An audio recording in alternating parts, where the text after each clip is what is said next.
अभी हम भजन संहिता में यही सुन रहे थे कि मनुष्य अपना चुनाव करता है, हालेलुया, अपने जीवन से बहुत कुछ करना चाहता है, लेकिन वो भूल जाता है कि ना तो उनके हाथ है, ना उनके पाँव है, ना उनकी कान है, ना उनकी आंखें है, ना उनकी नाक है और ना ही उनके हाथ है, हालेलुया। वो कुछ नहीं कर सकते, हालेलुया। लेकिन परमेश्वर का वचन कहता है वो परमेश्वर जीवित है, आमीन, हालेलुया। और परमेश्वर जीवितों के बीच में काम करने वाला परमेश्वर है, हालेलुया। क्योंकि पवित्र वचन स्पष्ट कहता है प्रियो, और वचन कहता है, अगर हम प्रेरितों के काम अध्याय 17 को पढ़ते हैं तो वहां पर परमेश्वर का वचन एक बात को कहता है, और वचन कहता है कदाचित हम टटोल कर भी देखें तो यह परमेश्वर हम में से किसी से दूर, आमीन, हालेलुया, हालेलुया। वो हम में से किसी से दूर नहीं है, वो हमारे अंग संग रहने वाला, हमारे जीवन में काम करने वाला परमेश्वर है। हम परमेश्वर का धन्यवाद करें कि परमेश्वर ने हमको चुन लिया, आमीन, हालेलुया, हालेलुया, हालेलुया, हालेलुया। हम कौन है? चुने हुए व्यक्ति, हालेलुया। हम कौन है? हम कौन है? डर डर के बोल रहे हैं, हम कौन है? Hallelujah, hallelujah.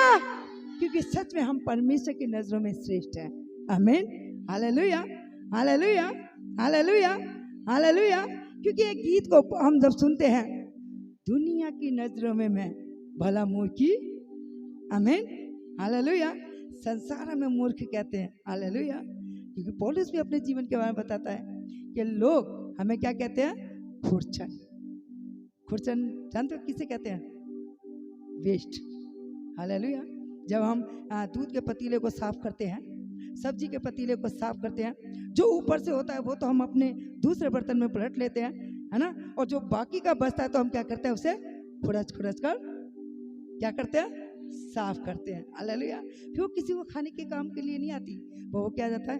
वेस्ट, बेकार। ऐसे पौलुस अपने जीवन के बारे में कहता है कि लोग हमें क्या कहते हैं? खुरचन, हालेलुया। हम तो खुरचन के समान हैं, हालेलुया। वो हमें क्या करते हैं? सताते हैं और हम उन्हें आशीष देते हैं, हालेलुया, हालेलुया। क्योंकि परमेश्वर ने हमें आशीष के लिए बुलाया है, हालेलुया। क्योंकि जब भी तो परमेश्वर ने अब्राहम से कहा, जो तुझे कोई श्राप दे, जो कोई तुझे कोसे उसे मैं श्राप दूंगा, और जो तुझे आशीर्वाद दे मैं उसे आशीष दूंगा, हालेलुया। तो हम परमेश्वर का धन्यवाद करें, हम उसकी नजरों में श्रेष्ठ हैं, आमीन। और आशीष के लिए परमेश्वर ने हमको चुना और हमको बुलाया है, हालेलुया, हालेलुया। आइए प्रियो, हम एक वचन की ओर आए, और पवित्र वचन क्या कहता है? हम एक वचन में आए और हम आए मत्ती की पुस्तक,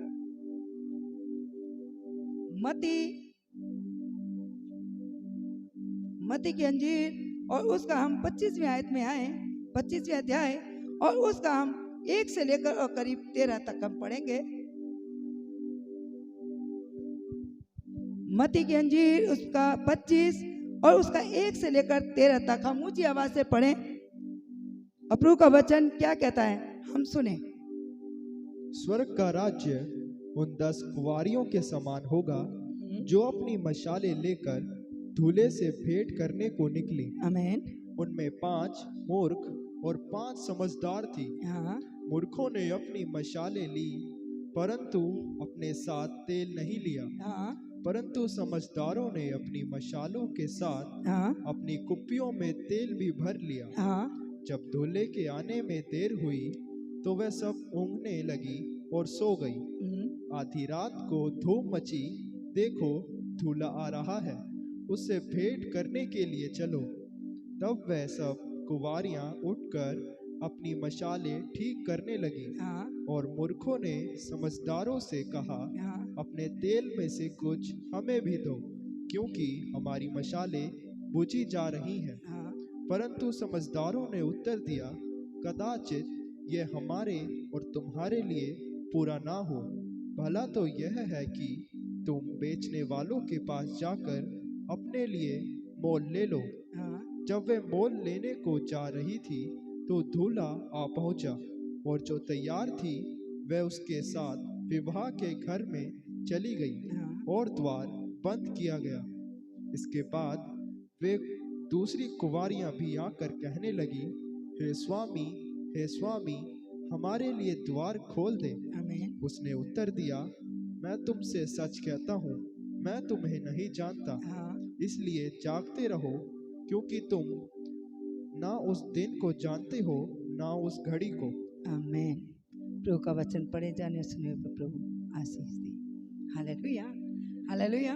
परमेश्वर का पवित्र वचन यहाँ कुछ कहता है और प्रभु का वचन यहाँ बताता है कि यीशु मसीह अपने चेलों को, अपने लोगों को जो उसके पास आते थे, दृष्टांतों में बातें करता था और दृष्टांतों में बातें कर कर उसने बताया कि अंत के दिनों में किस रीति से होगा। परमेश्वर अपने वचन के द्वारा हमें बताता है कि परमेश्वर का राज्य किसके समान होगा। इसलिए कलाम यह कहता है, स्वर्ग का राज्य उन 10 कुंवारियों के समान होगा जो अपनी मसाले लेकर दूल्हे से भेंट करने को निकली। Hallelujah, hallelujah. क्योंकि हम सब जानते हैं प्रियो, हम सब जानते हैं कि यीशु मसीह दूल्हा और कलीसिया उसकी दुल्हन है। आमीन, हालेलुया, हालेलुया। और अंत के दिनों में हमें किस रीति से तैयार रहना है, परमेश्वर अपने वचनों के द्वारा हमें बताता और सिखाता और समझाता है। यहाँ पर 10 कुंवारियों के बारे में बताया गया, जिनमें से 5 तो समझदार हैं और 5 मूर्ख। यहाँ पे 2 प्रकार की उन स्त्रियों के बारे में बताया गया है, केवल स्त्री नहीं, पुरुष भी, बेटे बेटियां भी, बुजुर्ग भी, कलीसिया में जितने भी जन है सब उसकी दुल्हन है। इसलिए परमेश्वर का वचन यह बताता है उन 10 कुंवारियों के बारे में, जिनमें से 5 तो समझदार निकली और 5 मूर्ख। आज भी कलीसिया के अंदर, कलीसिया के बीच में बहुत सारे लोग ऐसे पाए जाते हैं जो परमेश्वर का वचन तो सुनते हैं पर उस पर चल नहीं पाते, पवित्र आत्मा तो पाते हैं पर वो काम नहीं कर पाते हैं। अभिषेक का तेल तो अपने जीवन में लेते हैं पर उस अभिषेक को लेकर उस रीति से जीवन नहीं बिता पाते जिस रीति से प्रभु हमारे जीवन में देखना चाहते हैं। इसलिए परमेश्वर का वचन यहाँ बताता है 2 प्रकार का जीवन। आज हमें देखना है कि हमें कौन सा जीवन है, वो समझदार वाला जीवन जो 5 कुंवारियां समझदार थी, जो दूल्हे का इंतजार कर रही हैं, और जब आने में देर हुई तो वो ऊँघने लगी और सो गई, लेकिन उन्होंने अपने जीवन में उस अभिषेक के तेल को लेकर चली, क्योंकि वो जानती हैं कि जब दूल्हा आएगा कहीं ऐसा ना हो ये मसाले भुज जाएं। इसलिए उस मसालों को जलाने के लिए कि लगातार उसके अंदर लौ लगी रहे, लगातार वो जलती रहे, लगातार वो रोशनी देती रहे, लगातार वो हमारा मार्गदर्शन करती रहे। इसलिए उन 5 कुंवारियों ने जो समझदार थी अपने साथ मसाले भी ली और मसालों के साथ तेल भी लिया, क्योंकि वो समझदार थी। लेकिन 5 मूर्ख हैं जिन्होंने मसाल तो ले लिया लेकिन अभिषेक का तेल नहीं लिया।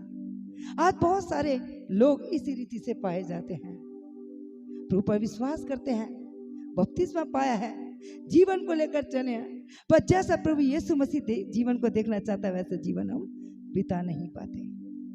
इसलिए परमेश्वर का वचन उन मूर्खों के बारे में बताता है जिन्होंने सच में मसाल तो ले ली लेकिन तेल नहीं है, और जब उन्होंने सुना कि धूम मच चुकी है और दूल्हा निकल पड़ा है, और जब दूल्हा आया और जब उन्होंने दूल्हे के आने की आहट को सुना तो वो जागी और जागकर उन 5 जो समझदार स्त्रियां हैं, दुल्हन है, उनसे भी तेल मांगना चाहा।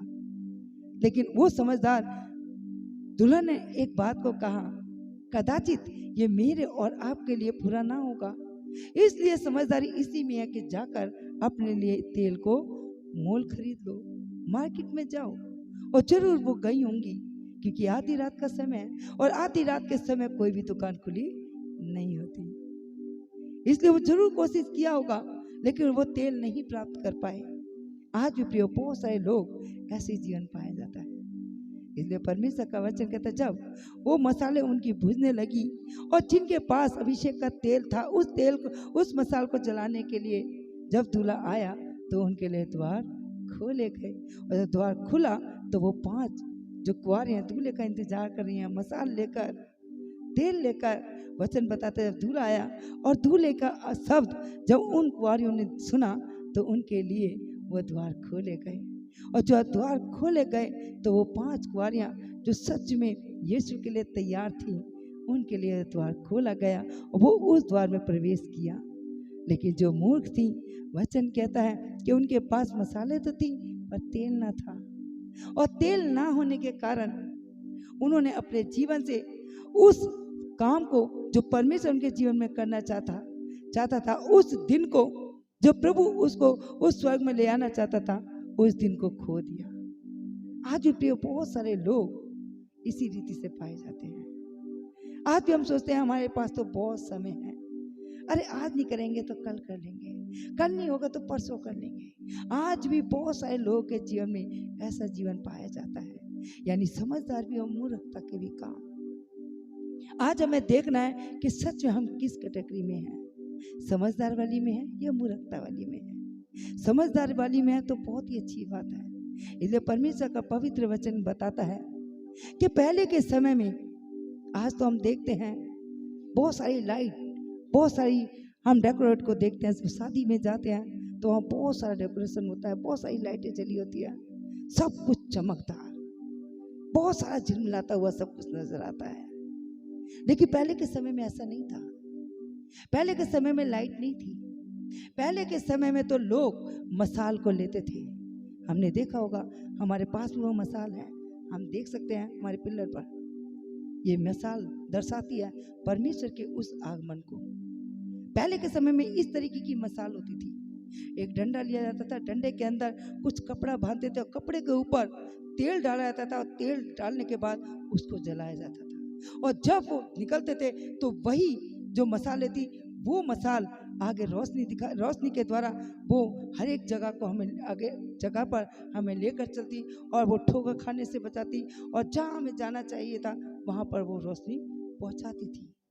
पहले के समय में मसाल हुआ करती थी, और उस मसाल के लिए उन समझदार स्त्रियों ने तेल भी ले लिया, क्योंकि मसाल, जब तक उस मसाल के अंदर तेल है वो जलती रहेंगी। लेकिन जैसे वो तेल समाप्त होगा, जैसे वो तेल घटता रहेगा, उसकी लौ कम होती चली जाएगी। Hallelujah, hallelujah. इसी रीति से प्रभु का पवित्र वचन कहता है कि पहले के समय में लोग मसाल लेकर चलते थे, लेकिन आज के समय में परमेश्वर का पवित्र वचन एक बात को कहता है। आज के समय में परमेश्वर का कलाम स्पष्ट बताता है कि जब प्रभु यीशु मसीह इस जगत में आया तो यीशु मसीह का वचन एक बात को कहता है, और वचन कहता है आदि में वचन था, वचन परमेश्वर के साथ था, और वचन ही परमेश्वर है। अंधकार में ज्योति चमकी, पर अंधकार ने उसे स्वीकार नहीं किया, पर जितनों ने उसे स्वीकार किया परमेश्वर ने उन्हें अपनी संतान होने का अधिकार दिया। Hallelujah, hallelujah, hallelujah. परमेश्वर का वचन यहाँ स्पष्ट कहता है प्रियो, परमेश्वर का कलाम कहता है यीशु मसीह जगत की ज्योति है, और जो ज्योति यीशु मसीह के द्वारा जीवन में चमकती है उसे फिर किसी मसाल की लेने की जरूरत नहीं है, क्योंकि ज्योति खुद हमारे आगे चलेगी, हमें लेकर उस जगह तक पहुंचाएगी जिस जगह पर हमको जाना है। क्योंकि परमेश्वर का पवित्र वचन बताता है, परमेश्वर का वचन कहता है जब मूसा भी चला तो परमेश्वर ने मूसा से एक बात को कहा, मैं तेरे आगे आप चलूंगा और तेरी अगुवाई करूंगा। हालेलुया। उस समय में परमेश्वर स्वयं आगे आगे मूसा के चला है। वचन बताता है वो रात के समय में आग के खंबे के रूप में खड़ा रहा, दिन के समय में बादल के रूप में अपने लोगों को, इस्राएली लोगों को लेकर चला। आज जो परमेश्वर का पवित्र वचन बताता है, उस समय परमेश्वर ने अपने लोगों की अगुवाई किस रीति से किया। वो आग के रूप में होकर अगुवाई किया, वो बादल के रूप, खंबे के रूप में आकर अगुवाई किया। आज के समय में प्रभु का वचन बताता है वो पवित्र आत्मा के रूप में आके अगुवाई करता है। हालेलुया। वही परमेश्वर आज हम सबसे कुछ कहता है, और क्या कहता है, हम पहली आयत को हम देखें तो वचन में लिखा है, स्वर्ग का राज्य उन 10 कुंवारियों के समान होगा जो अपनी मसाले लेकर दूल्हे से भेंट करने को निकली। Hallelujah, hallelujah. हम सब भी उसकी दुल्हन है, और हम क्या कर रहे हैं, दूल्हे का इंतजार। हालेलुया। दूल्हे का क्या कर रहे हैं, हम इंतजार कर रहे हैं। हालेलुया। और जब दूल्हा आता है तो उसकी दुल्हन कैसी रहती है, पूरी रीति से तैयार। हालेलुया। क्योंकि मैं नहीं कहती प्रिय, परमेश्वर का वचन कहता है अगर आज संसार की हम रीति पर देखें, आज संसार के अंदर जब शादी होती है तो दुल्हन कैसी तैयार होती है, पूरी रीति से।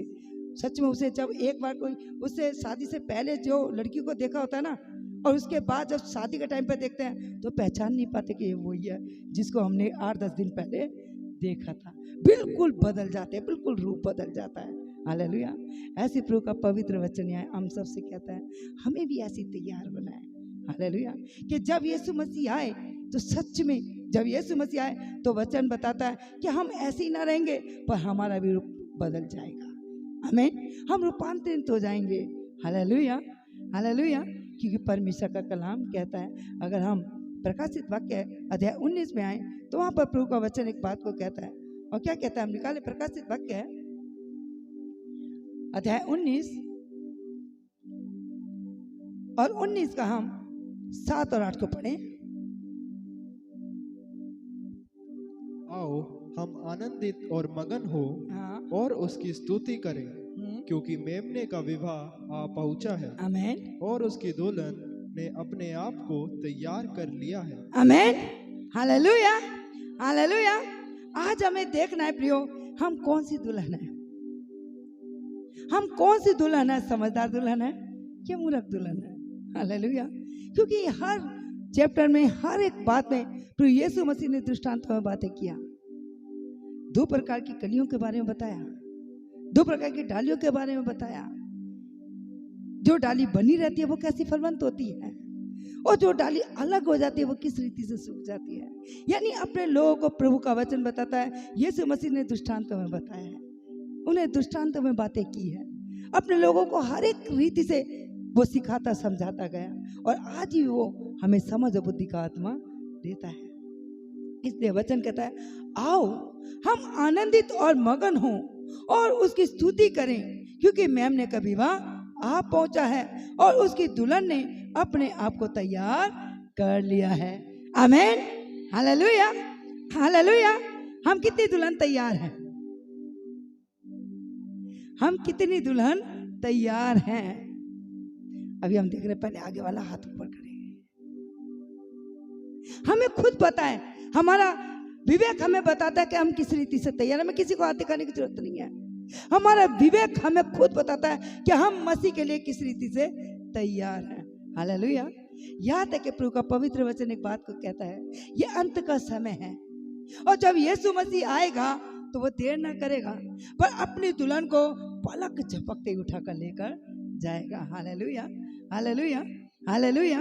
क्योंकि मैं नहीं कहती, प्रिय परमेश्वर का पवित्र वचन कहता है। जैसे कि हम सब जानते हैं, जब शादी होती है हमारे पास इनविटेशन कार्ड आता है, और कार्ड के अंदर एक डेट और एक टाइम लिखा होता है। जैसे अभी हमने पिछले दिनों भी शादी को अटेंड किया, 14 फरवरी। उसमें पूरा का पूरा हमने सारा कुछ देखा। 14 तारीख को बारात जानी है, ये टाइमिंग है। टाइमिंग था 10 बजे का, पर गए कितने बजे? Hallelujah, hallelujah. क्योंकि ये संसार की शादी है, और वो चीज हमें याद दिलाती है।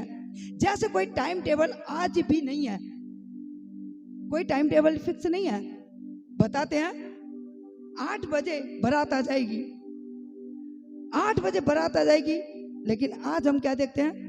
बारात आ रही है 12 बजे, और गेस्ट जो आए वो पहले से खाना खाकर हट चुके हैं। हालेलुया। सही है गलत है? क्योंकि सच में कोई भी समय नहीं है। यानी आज भी जो हम इनविटेशन कार्ड को देखते हैं, 8 बजे राइट बारात आएगी, 8 बजे की जगह 10 बजे आ रही है, 11 बजे आ रही है, 12 बजे आ रही है, कोई टाइम टेबल नहीं है। ऐसी प्रभु का पवित्र वचन कहता है, जब यीशु मसीह भी आएगा तो उसका भी कोई टाइम टेबल, हालेलुया, हालेलुया, उसका भी कोई टाइम टेबल नहीं है। उसका कोई फिक्स समय नहीं है कि यीशु मसीह कब आएगा। क्योंकि पवित्र वचन कहता है दुल्हन को केवल तैयार होकर रहना है। जैसे हम आज की शादियों में देखते हैं, अगर शादी के समय बारात आएगी 8 बजे, तो दुल्हन दोपहर को 2 बजे ही पार्लर वाले बुला लेते हैं। पार्लर वाले बुलाकर उसे अपने पास बैठाते हैं। उसे उतने टाइम से लेकर, अगर 8 बजे की बारात है, 2 बजे बुलाकर रखा, तो कितने घंटे हैं अभी तैयारी में? करीब 6-7 घंटे हैं। जब तक 6-7 घंटे में वो अच्छी रीति से उसे सजाएंगे, अच्छी रीति से उसे संवारेंगे, अच्छी रीति से अच्छा उसको आभूषण पहनाएंगे, बहुत अच्छे से वस्त्र पहनाएंगे, सब कुछ एक्यूरेट कर देंगे। लेकिन जैसे ही सुनेंगे कि दूल्हा आ चुका है, दुल्हन आ चुकी है, तो थोड़ा बहुत जो अभी टचिंग रह गई है वो भी लास्ट में जरूर करते हैं। हालेलुया।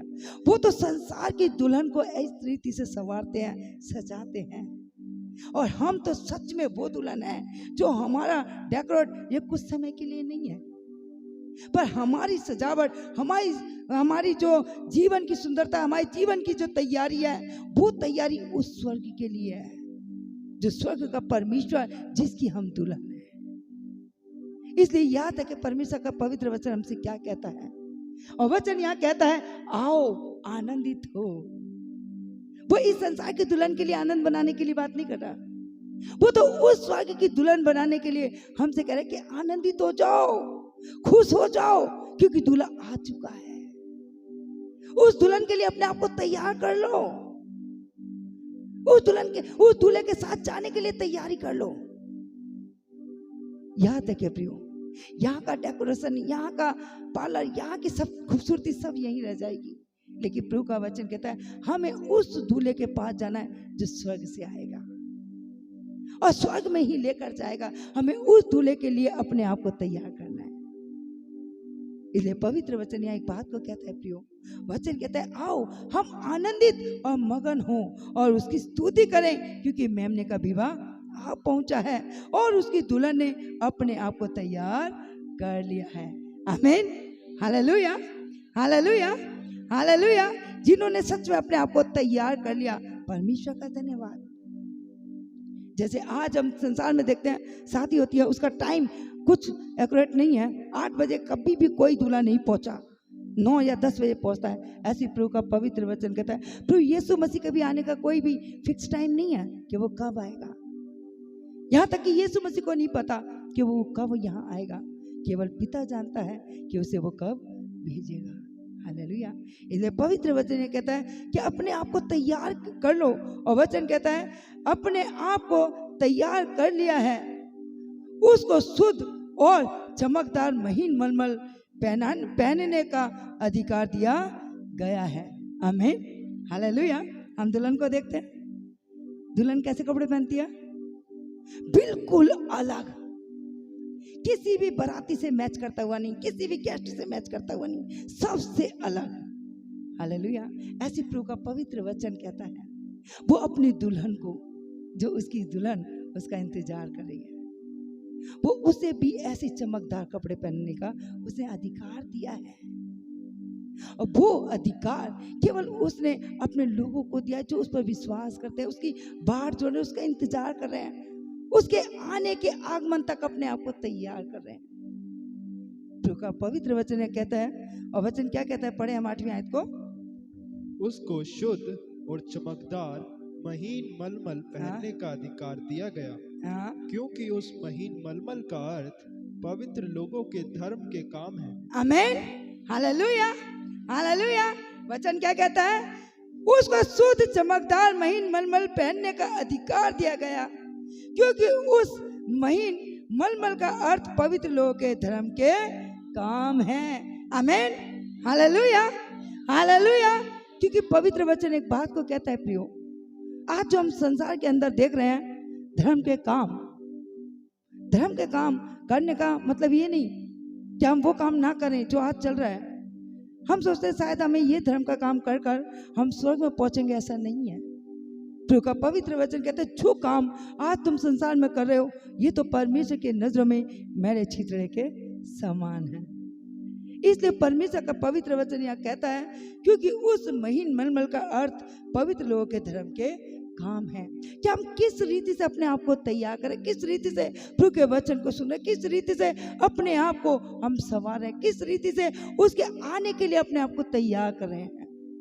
प्रभु का पवित्र वचन प्रियो आज मुझसे और आपसे कुछ कहता है। हम सबका लेखा वो प्रभु लेगा, क्योंकि उसने अपने वचन को हम तक पहुंचाया ताकि हम उसके वचन को सुनकर अपने आप को तैयार कर सकें, उस रीति से तैयार कर सके कि जब दूल्हा आए, यीशु मसीह आए, तो हमें वो समय नहीं दिया जाएगा कि हम अपने आप को तैयार कर सकें। क्योंकि पवित्र कलाम एक बात को कहता है प्रियो, यीशु मसीह आएगा और तुरंत आंख पलक झपकते ही वो अपने लोगों को जो उसके लिए तैयार पाया जाएगा वो स्वर्ग में उठा लिया जाएगा। हालेलुया। इसलिए पवित्र वचन आगे और भी कुछ कहता है, और क्या कहता है, हम वापिस आए मत्ती में, और वचन क्या कहता है आगे पढ़े 2 से। उनमें 5 मूर्ख और 5 समझदार थी। मूर्खों ने अपनी मशालें तो ली, परंतु अपने साथ तेल नहीं लिया, हाँ परंतु समझदारों ने अपनी मशालों के साथ हाँ, अपनी कुप्पियों में तेल भी भर लिया। आमीन। जब दूल्हे के आने में देर हुई तो वे सब ऊँघने लगी और सो गई। आधी रात को धूम मची, देखो दूल्हा आ रहा है। आमीन, हालेलुया। यह प्रभु का वचन एक बात को कहता है, उसमें 5 कैसी थी? मूर्ख और 5 समझदार। हालेलुया। यानी 2 प्रकार का जीवन, समझदार वाला और मूर्ख वाला। इसलिए वचन यह बताता है उसमें 5 मूर्ख और 5 समझदार थी। मूर्खों ने अपनी मसाले तो ली परंतु अपने साथ तेल नहीं लिया। हालेलुया। तेल दर्शाता है उस अभिषेक को जो प्रभु अपने पवित्र लोगों के ऊपर देता है, वो ढेलता है। यहाँ तक के प्रियो, हम कभी भी उस अभिषेक को किसी इंसान से नहीं ले सकते, क्योंकि वो अभिषेक और वो पवित्र आत्मा तो डायरेक्ट प्रभु यीशु मसीह के द्वारा परमेश्वर पिता के पास से आता है। परमेश्वर जीवनों को देखता है और जैसा परमेश्वर का वचन बताता है, आत्मा तो एक है पर उसकी क्वालिटियां 9 प्रकार की है। अगर हम कुरिन्थियों को पढ़ें तो वहां भी प्रभु का पवित्र वचन एक बात को कहता है कि पवित्र आत्मा जैसा मनुष्य चाहता है उसी के काम के अनुसार पवित्र आत्मा उनके जीवन पर उंडेल दिया जाता है। वो हमारे कामों को देखता है कि हम किस रीति से धर्म के काम कर रहे हैं। यदि हम परमेश्वर के वचन के अनुसार हमारा जीवन है तो सच में वो अपनी पवित्र आत्मा को हमारे जीवन पर उंडेलेगा, और जिस इच्छा से हम उसकी आत्मा को मांगेंगे उस आत्मा के अनुसार वो भरकर हमें अपनी महिमा के लिए इस्तेमाल भी करेगा। हालेलुया। हम किसी से भी, किसी इंसान से नहीं ले सकते उस चीज को, वो केवल परमेश्वर से हम मांग सकते हैं, क्योंकि परमेश्वर का पवित्र वचन एक बात को कहता है प्रियो, अगर हम मत्ती 7 और उसका अगर 9वीं आयत को पढ़ें तो हम प्रभु का पवित्र कलाम एक बात को कहता है कि संसार के बुरे माता पिता होकर तुम अपने बच्चों को अच्छी वस्तुएं देना चाहते हो तो तुम्हारा स्वर्गीय पिता तुम्हारे मांगने के द्वारा पवित्र आत्मा क्यों ना देगा। Hallelujah, hallelujah. वो मांगने के द्वारा क्यों ना देगा, पर आज हमें देखना है कि हम किस रीति से परमेश्वर की पवित्र आत्मा को मांग रहे हैं, कि सच में उसे अच्छे काम के लिए मांग रहे हैं या केवल ऐसे ही मांग रहे हैं। हालेलुया। क्योंकि वचन स्पष्ट बताता है प्रियो, अगर हम यूहन्ना में जाए तो वहां पर एक शमौन नाम का एक व्यक्ति है, और उस व्यक्ति ने यीशु मसीह के चेलों को देखा, और चेलों को देखा कि जब वो कलीसिया के ऊपर हाथ रखते हैं तो कलीसिया आत्मा से भर जाती है, और जब आत्मा से भर जाती है तो उसने देखा कि मैं भी तो यहाँ पर कई समय से यही चमत्कार का काम कर रहा हूँ, यही सब चीज तो मैं कर रहा हूँ, पर मेरे अंदर वो आत्मा नहीं जो इन लोगों के अंदर है। शमौन ने कहा कि जो तुम्हारे अंदर है वही आत्मा मुझे चाहिए, और उस आत्मा को पाने के लिए वो चेलों के पास कुछ रुपए को और कुछ धन संपत्ति को लेकर आए। हालेलुया। लेकिन वचन बताता है वहां पर चेलों ने एक बात को कहा, और चेलों ने कहा कि तेरा पैसा तेरे साथ नाश हो जाए, क्योंकि तूने पवित्र आत्मा का मूल रुपए और पैसों से लगाया है। हालेलुया। पवित्र आत्मा को कभी भी हम पैसे और रुपए से खरीद नहीं सकते। पवित्र आत्मा तो वो है प्रियो कि जब परमेश्वर अपने हमारे जीवन में उस धर्म के कामों को देखता है जो परमेश्वर ने हमारे ऊपर सौंपा है, अगर उसका काम हम सही रीति से करें तो सच में परमेश्वर का आत्मा हमारे जीवन पर उतरेगा, और जब उसका आत्मा उतरेगा तो हम ऐसे बैठ नहीं सकते, उसका आत्मा में झंझोरेगा उस सारे कामों को करने के लिए जो स्वयं प्रभु यीशु मसीह इस जगत में आकर कर गया है। क्योंकि पवित्र कलाम कहता है प्रियो, उसका आत्मा जब जीवन में आता है, उसका पवित्र आत्मा जीवन में आता है तो बैठने के लिए नहीं होता, उसका पवित्र आत्मा तो इस रीति से जीवन में उतरता है कि वो हमें बैठने ही नहीं देगा। जैसे हम फिलिप्पुस के जीवन को देखते हैं, जब खोजा एक जगह पर जा रहा है तो वचन बताता है जब वो खोजा उस जगह से परमेश्वर की महिमा करता हुआ, आराधना करता हुआ आ रहा था, आराधनालय में गया, आराधना किया। वचन बताता है उस जगह से जब वो वचन को पढ़ते हुए आया तो वचन बताता है फिलिप्पुस से परमेश्वर के आत्मा ने कहा कि तू जा और इसके रथ के साथ हो ले।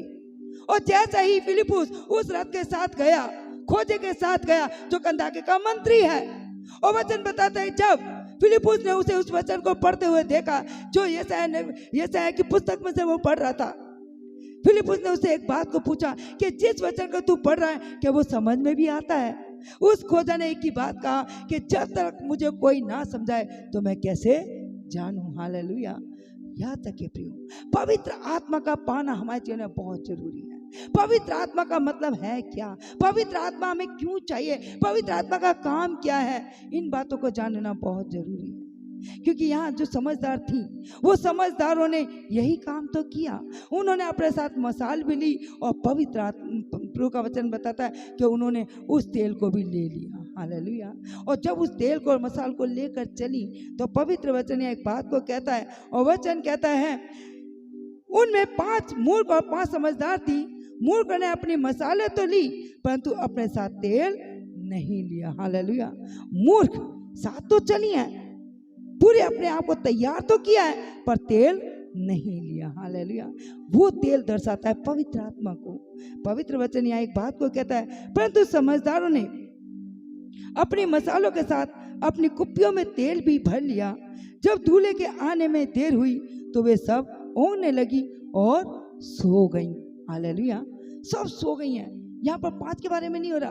प्रभु का वचन बताता है जितनी भी दुल्हन उसके लिए तैयार हुई थी सब सो चुकी है, सो चुकी हैं, क्योंकि अभी दूल्हे को आने में देर लगी। पर वचन यहाँ पर एक बात को कहता है, और वचन क्या कहता है? वचन कहता है आधी रात को धूम मची, देखो दूल्हा आ रहा है, उसे भेंट करने के लिए चलो। आमीन। हालेलुया। हालेलुया। अब ये क्या कर रही हैं? अपने आप को तैयार कर रही हैं, अपने आप को संवार रही हैं। पर वचन यहाँ एक बात को कहता है प्रियो, और वचन क्या कहता है? मत्ती की पुस्तक और उसका हम एक वचन को पढ़ें, मत्ती 7 और उसका हम 24 से पढ़े। प्रभु का वचन क्या कहता है? इसलिए जो कोई मेरी ये बातें सुनकर उन्हें मानता है, आमीन, वह उस बुद्धिमान मनुष्य के समान ठहरेगा जिसने अपना घर चट्टान पर बनाया। आमीन। और मेह बरसा और बाढ़ें आई और आंधियां चली और उस घर से टकराई, फिर भी वह नहीं गिरा, आमीन, क्योंकि उसकी नींव चट्टान पर डाली गई थी। आमीन। हालेलुया। यहाँ पर स्पष्ट बताता है प्रिय परमेश्वर का वचन, और वचन बताता है बुद्धिमान मनुष्य के बारे में, बुद्धिमान दुल्हन के बारे में, बुद्धिमान स्त्रियों के बारे में। प्रभु का पवित्र वचन कहता है इसलिए जो कोई मेरी ये बातें सुनकर उन्हें मानता है वह उस बुद्धिमान मनुष्य के समान ठहरेगा जिसने अपना घर चट्टान पर बनाया। हालेलुया। और वो चट्टान है प्रभु यीशु मसीह। और वचन यहाँ पर बताता है और मेघ बरसा और बाढ़ें आई और आंधियां चली और उस घर से टकराई, फिर भी वह नहीं गिरा क्योंकि उसकी नींव चट्टान पर डाली गई थी। आमीन। हालेलुया। हालेलुया।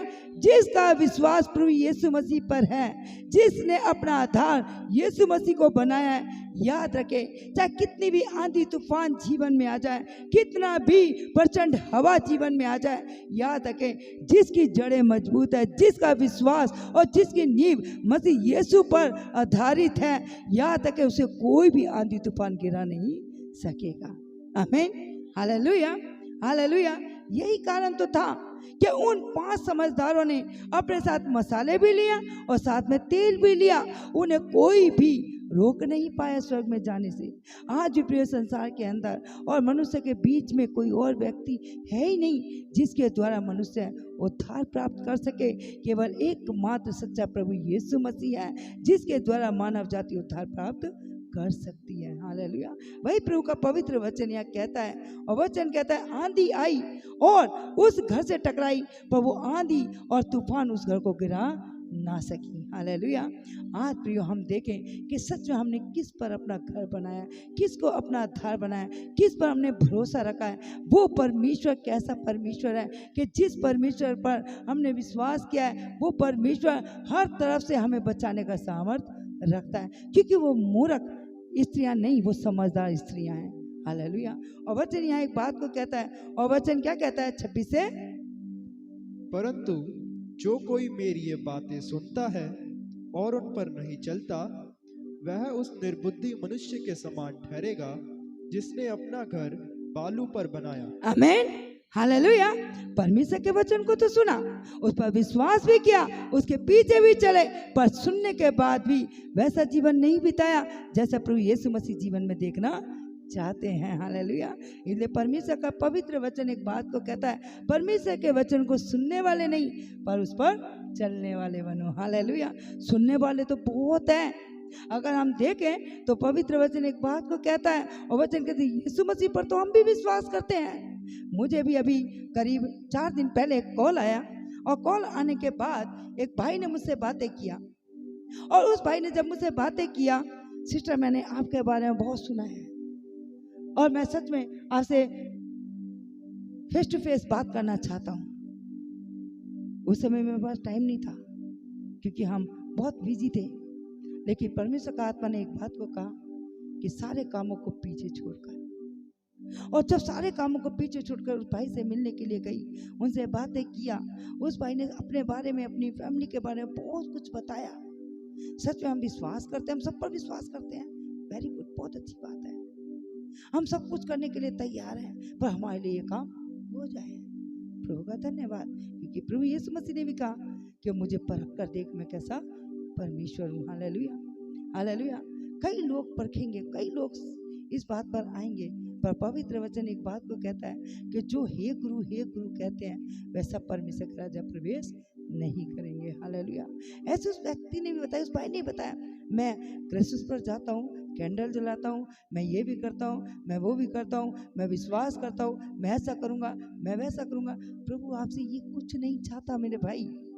वो तो खुद ज्योति है, वो ज्योति तो खुद हमें रोशनी में लेकर चलती है। हम उसे क्या ज्योति दे सकते हैं, हम उसे क्या प्रकाश दे सकते हैं? उसने हमें बनाया या हमने उसे बनाया? आज लोग आज पूरी रीति से अंधकार में चल रहे हैं। इसलिए परमेश्वर का पवित्र वचन यहाँ कहता है कि जो बुद्धिमान है उसने अपना घर चट्टान पर बनाया, आंधी आई, तूफान आया, पर उस घर को वो गिरा नहीं सके। टकराई तो जरूर, पूरा जोर, पूरा पावर लगाया, पर उसका घर क्यों नहीं गिरा? क्योंकि उसने समझदारी के साथ, बुद्धिमानी के साथ अपनी नींव उस यीशु मसीह के ऊपर आधारित रखी। क्योंकि जो यीशु मसीह के ऊपर आधारित हो जाता है, वो सच में कितना भी आंधी तूफान आ जाए, कोई भी उसे गिरा नहीं सकता। क्योंकि पवित्र वचन एक बात को कहता है, प्रिय यिर्मयाह में अगर जाएं तो वहां पर 17 में स्पष्ट एक बात को लिखा है, श्रापित है वह जो मनुष्य पर भरोसा रखता है, पर धन्य है वह जो यहोवा को अपना आधार मानता हो। उस भाई ने भी बहुत सारी बातें बताई, ऐसे वैसे, ये और वो। हालेलुया। पर बाइबल एक बात को कहता है, प्रभु का वचन कहता है कि जो हे गुरु कहते हैं वह सब परमेश्वर का राजा प्रवेश ना करेंगे। हालेलुया। केवल वही व्यक्ति परमेश्वर के राजा प्रवेश करेंगे जो उसके वचन को सुनते और उस पर चलते और उसको मनन करते हैं। क्योंकि सब हे गुरु कहने वाले परमेश्वर के राजा प्रवेश नहीं करेंगे प्रियो। इसलिए परमेश्वर का वचन यहाँ स्पष्ट इस बात को कहता है, और वचन यहाँ पर जैसे बताता है, परंतु जो कोई मेरी ये बातें सुनता है और उन पर नहीं चलता, वह उस निर्बुद्धि मनुष्य के समान ठहरेगा जिसने अपना घर बालू पर बनाया है। आमीन, हालेलुया। हम सब जानते हैं बालू रेत के घर को। हमने जो उस जगह पर गए, एक समुद्र के पास गए, तो वहाँ पर हमने बहुत सारी रेत, बहुत सारी बालू रेत को देखा होगा। उस जगह पर कई बच्चे, कई बड़े लोग भी उस जगह पर मकान बनाते हैं, उस रेत का मकान बनाते हैं। पर जैसे ही वो पानी एक बड़े लहर के साथ आती है, उस घर को खींचकर ले जाती है। क्यों ले जाती है? क्योंकि वो बालू रेत पर बना है, अपनी समझ, अपनी बुद्धि से बना है। आज भी बहुत सारे घर, आज बहुत सारे परिवार अपनी बुद्धि और अपनी समझ से बना रहे हैं। मैं ऐसे करके देखूं, मैं उस तरीके से करूं, मैं इस तरीके से करूं। परमेश्वर क्या कह रहा है, परमेश्वर की नहीं सुननी। परमेश्वर क्या चाहता है, परमेश्वर की चाहत को नहीं देखना। परमेश्वर क्या समझाना चाहता है, हमने उसकी समझ के अनुसार नहीं, पर अपनी बुद्धि, अपनी इच्छा को पूरा करना। और आज बहुत सारे घर बालू रेत पर ही टिके हुए हैं। जरा सा बीमारी आया, तुरंत गिर गए। जरा सी समस्या आई, तुरंत वहां से डगमगाने लगे। ये हम मूर्खता के काम। परमेश्वर तो हमें आशीष के देश में लेकर आया, क्योंकि बाइबल स्पष्ट कहता है जो आशीष यहोवा परमेश्वर देता है उसमें वो दुख नहीं मिलाता। दुख कहां से आया, क्यों आया? क्योंकि आज भी हम विश्वास तो करते हैं परमेश्वर पर, विश्वास तो करते हैं उसके वचन पर, विश्वास तो करते हैं उसके काम पर वैसा जीवन बिताना नहीं चाहते। आज बहुत सारे लोग विश्वास कर रहे हैं, पर विश्वास उनका अधूरा है, क्योंकि कर्म बिना विश्वास अधूरा है। कर्म करना नहीं चाहते। परमेश्वर जीवन में क्या चाहता है, हम वो करना नहीं चाहते। परमेश्वर हमारे जीवन में किस रीति से चाहता है, हम वैसा जीवन नहीं बिताना चाहते। आज यही कारण है प्रियो, बहुत सारे परिवार, बहुत सारे लोगों का जीवन आज भी एक बालू रेत के समान बनाए हुआ घर है। अपनी समझ और अपनी बुद्धि के अनुसार। प्रभु तो हमें आशीष देना चाहता है, प्रभु तो हमें उठाना चाहता है, प्रभु तो हमें बढ़ाना चाहता है, प्रभु तो हमारी लाइफ को बदलना चाहता है, पर आज भी हम वहीं की वहीं पाए जाते हैं। क्यों? क्योंकि अपनी बुद्धि से अपने घर को बनाने की कोशिश कर रहे हैं। वचन को पढ़े भजन संहिता 147 में प्रभु का वचन स्पष्ट कहता है, जिस घर को यहोवा परमेश्वर ना बनाए उसके घर के बनाने के वाले का परिश्रम व्यर्थ है। कुछ फायदा नहीं उस घर के बनाने का, क्योंकि अपनी समझ अपनी बुद्धि से बना रहे हैं। मैं इस रीति से अपने परिवार को चलाऊं, मैं इस रीति से अपने घर का काम करूं, मैं इस रीति से अपने जीवन को व्यतीत करूं। यही कारण है बहुत सारे घर जैसे परमेश्वर चाहता है ऊंचाई पे लाना, उस रीति से बढ़ नहीं पा रहे। चाहते तो बहुत कुछ है, उमंग तो बहुत है, पर उमंग के साथ कर्म नहीं है, और कर्म ना होने के कारण आज भी जीवन वही की वही पाया जाता है। इसलिए बाइबल स्पष्ट कहता है, बाइबल स्पष्ट कहता है, जो कहते हैं ना हे गुरु हे गुरु हे गुरु, वो सब परमेश्वर के राज्य में प्रवेश नहीं करेंगे। वही प्रवेश करेंगे जो उसके वचन को सुनता, उस पर चलता हो, उसके अनुसार काम करता हो, उसके लिए वैसा जीवन बिताता हो जैसा प्रभु यीशु मसीह देखना चाहता है। इसलिए पवित्र वचन स्पष्ट कहता है कि जो कहते हैं ना कि बहुत बोलने के द्वारा शायद हमारी सुनी जाएगी, नहीं, उसे तो चाहिए एक ऐसा जीवन बिल्कुल सुनने वाला। जैसे सैमुअल अपने उस रूम के अंदर बैठा है जहां पर एली उस जगह पर रहता है, वाचा का संदूक वहां पर रखा है, परमेश्वर की आवाज वहां पहुंच गई और उस आवाज को एक छोटा सा बच्चा सुन पा रहा है। परमेश्वर ने कहा हे सैमुअल, और जैसे सैमुअल ने उस आवाज को सुना वो तुरंत अपने स्वामी के पास पहुंचा। हाँ स्वामी बोल। एली ने कहा हे मेरे पुत्र, मैंने तुझसे नहीं बुलाया, जा तू अपने बिस्तर पर जाकर सो जा। वो छोटा सा बच्चा जाकर सो गया। फिर उसके पास दोबारा आवाज आई हे सैमुअल। वो दौड़कर फिर अपने स्वामी के पास गया, फिर स्वामी से बोला हाँ स्वामी बोल। उसे कहा मेरे पुत्र, मैंने तुझे नहीं बुलाया, जा तू अपने बिस्तर पर जाकर पड़ जा, सो जा, लेट जा। वो बच्चा छोटी सी उम्र में जाकर फिर लेट गया। फिर आवाज आई सैमुअल। जैसे ही वो तीसरी बार अपने स्वामी के पास गया और स्वामी से बोला हाँ स्वामी बोल, उसके स्वामी समझ गया, एली समझ गया कि इसे कोई मनुष्य नहीं पर वो सब शक्तिमान परमेश्वर बुला रहा है। जब एली ने उस सैमुअल से कहा कि तू जा अपने बिस्तर पर लेट, और अब की जब बार आवाज आए तो कहना हाँ प्रभु बोल, तेरा दास सुन रहा है। आज जरूरत है प्रियो उसकी आवाज सुनने की कि वो स्वामी हमसे क्या चाहता है। आज कई बार हम उस स्वामी की आवाज को सुन रहे हैं, पर आज भी हम चाहते हैं डायरेक्ट वो हमसे आकर बात करे। वो समय भी है, वो डायरेक्ट हमसे बात करेगा, पर कब करेगा? जब उसके धर्म के काम हमारे जीवन में दिखाई देंगे।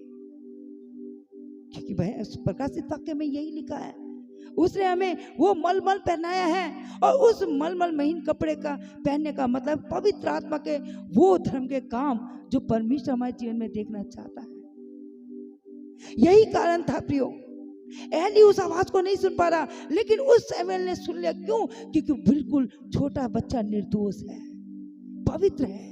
उसे आज भी ऐसे पवित्र लोगों की जरूरत है कि वो पवित्र लोग उसकी आवाज को सुन सके। परमेश्वर आता है, परमेश्वर बोलता है, पर आज हम बहुत लोग उसके शब्द को सुन तो रहे हैं, पर उसके अनुसार जीवन नहीं बिता रहे, उसके अनुसार धर्म का काम नहीं कर रहे। हम सोच रहे हैं हमारा धर्म का काम जो हम कर रहे हैं ना सिर्फ वो ही है। ऐसा नहीं है प्रियो। पवित्र वचन है स्पष्ट हमें कुछ कह रहा है, उन बातों को सुने, क्योंकि पवित्र वचन स्पष्ट कहता है प्रियो, उसने अपनी पुस्तकें इस पृथ्वी पर रखी, अपने दास दासियों को इस जगह पे रखा, ताकि जो परमेश्वर बोलता है उनके द्वारा उसे हम सुने कि परमेश्वर हमसे क्या चाहता है। परमेश्वर स्वयं खुद नहीं आएगा, क्योंकि उसने अपने लोगों को रखा इस जगह पर, अपने वचन रखा इस जगह पर। अगर हम लोग 16 में जाएं तो वहां प्रभु का वचन यही कहता है, जब धनवान व्यक्ति गया और लाजर को परमेश्वर का वचन कहता है स्वर्गदूत उठाकर ले गए, तो वहां भी यही बात हुई है। धनवान व्यक्ति जब पीड़ा में पड़ा है तो उसने अपने शब्दों के द्वारा परमेश्वर से कहा, हे परमेश्वर, मेरे 5 भाई और हैं पृथ्वी पर जो पाप में जीवन बिता रहे हैं, तेरी बातों को नहीं सुन रहे, तेरी आज्ञा में नहीं चल रहे, लेकिन आज मैं इस जगह पर एक पानी की बूंद के लिए तड़प रहा हूं। इसलिए तू ऊपर से स्वर्ग से किसी को भेज, ताकि मेरे 5 भाई जो पृथ्वी पर आज भी अपने जीवन पृथ्वी के अनुसार संसार में रहते हुए बिता रहे हैं, उनके पास किसी को भेज ताकि वो मन फिराए, पापों का पश्चाताप करें, ताकि इस पीड़ा में, जिस पीड़ा में मैं जीवन बिता रहा हूं, इस पीड़ा में वो ना आए। परमेश्वर ने कहा, मैंने अपनी पुस्तकें उस जगह पर रखी है, अपने लोगों को रखा है, यदि वो उनकी भी ना सुने तो अगर कोई यहाँ से नीचे भी चले तब भी वो उनकी शब्दों पर, उनकी बातों पर विश्वास नहीं करेंगे। यही है वचन। आज भी बहुत सारे लोग वचन को सुन रहे हैं, बस सुनकर कान में से निकाल रहे हैं, एक कान से सुनकर दूसरे से निकाल रहे हैं, हृदय तक पहुंचने नहीं दे रहे हैं। क्योंकि पवित्र वचन ने कहता है, बहुत सारे लोग अपनी बुद्धि, अपनी समझ के अनुसार अपना घर बना रहे हैं। जिस घर को यहोवा परमेश्वर ना बनाए, उसके बनाने वाले का परिश्रम व्यर्थ है, क्योंकि वो अपने बालू रेत पर घर बना रहे हैं, और बालू रेत का घर ज्यादा समय नहीं टिकता। जैसी लहरें आएगी वैसी वो उस घर को बहा कर ले जाएगी। जैसी थोड़ा सा बीमारी आएगी उसी समय वो पीड़ा, दुखों में जीवन बिताएंगे। प्रभु ने इसलिए नहीं चुना हमें। प्रियो, हम समझदार बन जाए, उन मूर्ख स्त्रियों के समान ना बने जिन्होंने सच में मसाल तो ले ली, प्रभु इस बात को याद नहीं रखा कि इस मसाल के अंदर उतनी देर तक रोशनी रहेगी जितनी देर तक उसके अंदर तेल है, और जब वो तेल घट जाएगा तो उसकी ज्योति चलेगी, उसकी रोशनी चलेगी, उसके बाद फिर मैं अंधकार में हूँ। आज बहुत सारे लोगों का जीवन यही पाया जाता है। पवित्र आत्मा आया तो बहुत ज्यादा हम सामर्थ्य में भर गए, और जैसे ही परमेश्वर का वचन सामने आया तो हम वचन के विपरीत चलने लगे। नहीं, ऐसा नहीं होता। परमेश्वर का आत्मा तो वो है जो हृदय को छेदता आर पार। परमेश्वर का आत्मा तो वो है जो हमसे डायरेक्ट बातें करता है, उसके शब्दों में कोई मिलावट नहीं है, वो तो स्पष्ट रूप से बातें करता है। इसलिए परमेश्वर का वचन कहता है, जिसने अपना घर चट्टान पे बनाया उसके घर से वो आंधी और तूफान टकराए पर उस घर को ना गिरा सके। क्यों? क्योंकि उन्होंने अपना विश्वास और भरोसा उस जगह पर बनाया जो यीशु मसीह है, और जो अपने जीवन को यीशु मसीह के हाथ में सौंपता है वो कोई भी आंधी तूफान उस घर को गिरा नहीं सकती। लेकिन जो अपनी समझ, अपनी बुद्धि के अनुसार अपने घर को बनाते हैं, सच में आंधी आएगी, थोड़ा सा बीमारी आएगी, थोड़ी सी समस्या आएगी, थोड़ी तकलीफ आएगी, वो गिर जाएगा। क्यों? क्योंकि उस रेत के अंदर कोई भी मजबूती नहीं है, कोई पिल्लर नहीं है, कोई भी उस जगह पर ऐसी कोई भी शक्ति नहीं है उसके अंदर, वो लेकिन बालू रेत पर बना हुआ है। इसलिए याद रखें प्रियो, हम क्या कर रहे हैं, कैसा जीवन बिता रहे हैं। इसलिए वचन यहाँ बताता है, यीशु मसीह ने दृष्टांत में बातें किया, हर बात को दो में लेकर चला है, दो में लेकर चला है, मूर्ख में भी, समझदार में भी, वचन में बने रहने के लिए भी और वचन के विपरीत चलने वालों के लिए भी। यीशु मसीह ने हर बात दृष्टांत में कहा। दाखलता मैं हूं, मेरा पिता किसान है, डालियां कलीसिया है। जो डाली मुझ में बनी रहती है वो फलती है, और जो नहीं बनी रहती वह सूख जाती है। और बहुत सारे लोगों का जीवन फलवंत दिखाई दे रहा है, जो मसीह में बने हुए हैं, और जो सूख रहे हैं उनका जीवन अलग दिखाई दे रहा है।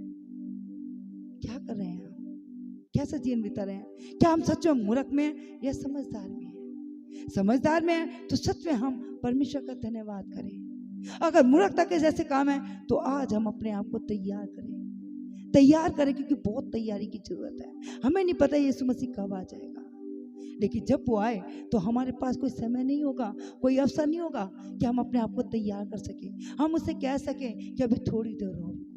यहाँ संसार की शादियों में तो हम कह सकते हैं कि अभी वेट करो, अभी दुल्हन पार्लर में बैठी है, वेट करो, अभी गाड़ी नहीं आई। लेकिन यहाँ पर जब स्वर्ग का परमेश्वर, स्वर्ग का दूल्हा आएगा ना, वहाँ पर हमें वो समय नहीं दिया जाएगा। उस समय तो पलक झपकते ही जो तैयार होंगे उसी को वो उठा लिया जाएगा। आज हम देखें हम कैसी तैयारी कर रहे हैं। इसलिए वचन यहाँ स्पष्ट कहता है, प्रियो, वचन को सुनने वाले मत बनो, उस पर चलने वाले बनो, उसके धर्म के काम को करने वाले बनो। उसके धर्म के काम है क्या? उसके धर्म का काम यही है प्रियो। जब शमूएल को बुलाया गया, शमूएल को परमेश्वर ने बुलाया, तो परमेश्वर एली से भी बात कर सकता था, पर एली से बात नहीं किया। परमेश्वर ने तो उस बच्चे से बात किया जिस बच्चे का मन शुद्ध था। परमेश्वर के लिए अपने आप को उसे तैयार किया होता। छोटी सी उम्र में परमेश्वर ने शमूएल से बातें किया। उसका जो स्वामी है वो उसी जगह पर है, पर उसको वो शब्द सुनाई नहीं दिया। क्यों नहीं सुनाई दिया? क्योंकि सच में वो परमेश्वर का तो काम कर रहा है, परमेश्वर की सेवा तो कर रहा है, पर परमेश्वर के लिए अपने जीवन को वैसे नहीं बनाया हुआ जैसा परमेश्वर देखना चाहता है। और यही कारण था कि परमेश्वर ने उस छोटे बच्चे को आवाज देकर बुलाया, और आवाज देकर जब बुलाया तो वचन बताता है कि जब शमूएल से परमेश्वर ने बातें किया तो परमेश्वर ने एली के और एली के पुत्रों के बारे में उसे बता दिया कि देख, मैं एली के पुत्रों को मारने पर हूं, क्योंकि उन्होंने मेरे विरुद्ध पाप किया है, मेरे विरुद्ध पाप किया है। याद है कि प्रियो, परमेश्वर के विरुद्ध जब पाप करते तो आंधियां आएंगी और वो सच में गिर जाएगा वो घर, जिसका घर चट्टान पर नहीं है। इसलिए अपने आप को देखें कि हम कैसी रीति से अपने आप को तैयार कर रहे हैं। बालू रेत पर बनाया हुआ घर है या सच में चट्टान पर बनाया हुआ घर है? एली के लिए, एली के पुत्रों के लिए परमेश्वर ने उस छोटे से बच्चे को इस्तेमाल किया।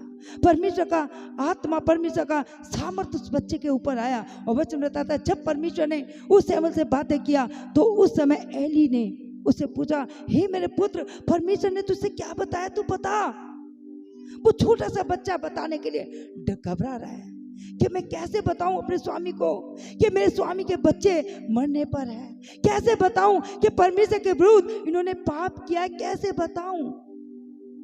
लेकिन परमेश्वर का वचन एक बात को कहता है, यशायाह में जाए तो वहां पर प्रभु का वचन कहता है, यदि तेरा भाई, यदि तेरा बहन पाप कर रहा है और अगर तू उसे नहीं जता रहा और उसे परमेश्वर का वचन नहीं बता रहा, तो सच में अगर वो मर गया तो उसकी मृत्यु का लेखा मैं तुझी से लूंगा, मैं तुझी से लूंगा। यदि वो तेरे शब्दों के द्वारा परमेश्वर के लिए अगर मन को फिराया और मन फिराया तो वो तो अपने पापों से बच गया, तू अपने पापों से बच जाएगा, क्योंकि तूने परमेश्वर के वचन को उन तक पहुंचा दिया। और यदि वो सुनने के बाद भी अपने मन को परमेश्वर के प्रति नहीं लगाया, पापों से पश्चाताप नहीं किया, तो उसके पाप उसी के सर पर लगेगा। यही कारण था शमूएल को जब परमेश्वर ने बताया एली के बारे में, एली के पुत्रों के बारे में, तो बताने से घबरा रहा है।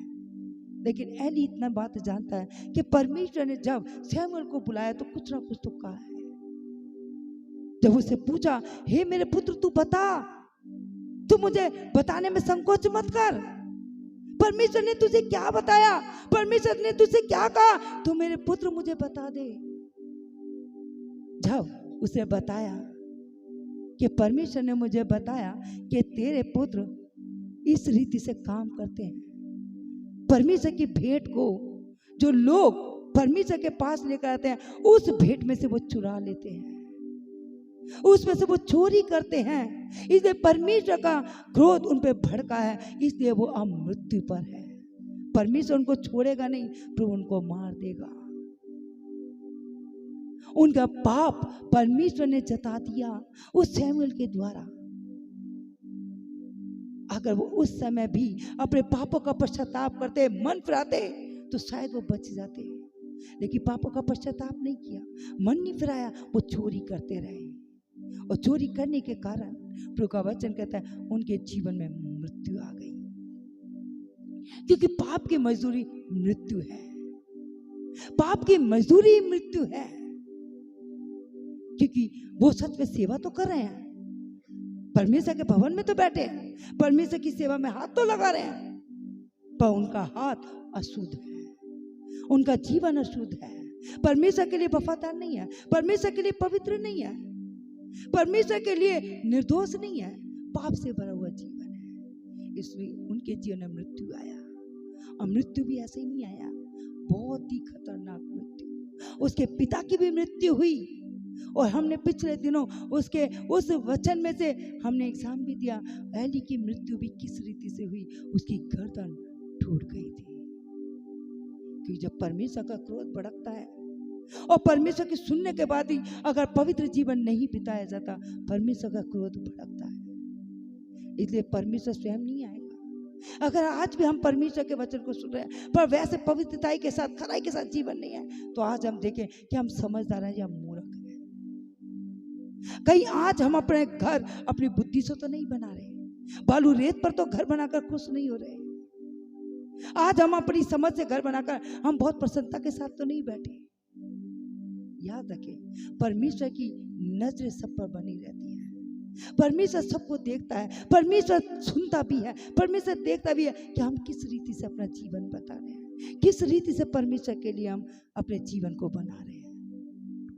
क्योंकि वचन वहां पर बताता है एली के बेटे लुच्चे थे, क्योंकि जो भेंट परमेश्वर के भवन में चढ़ाई जाती वो उसमें से चुराते थे।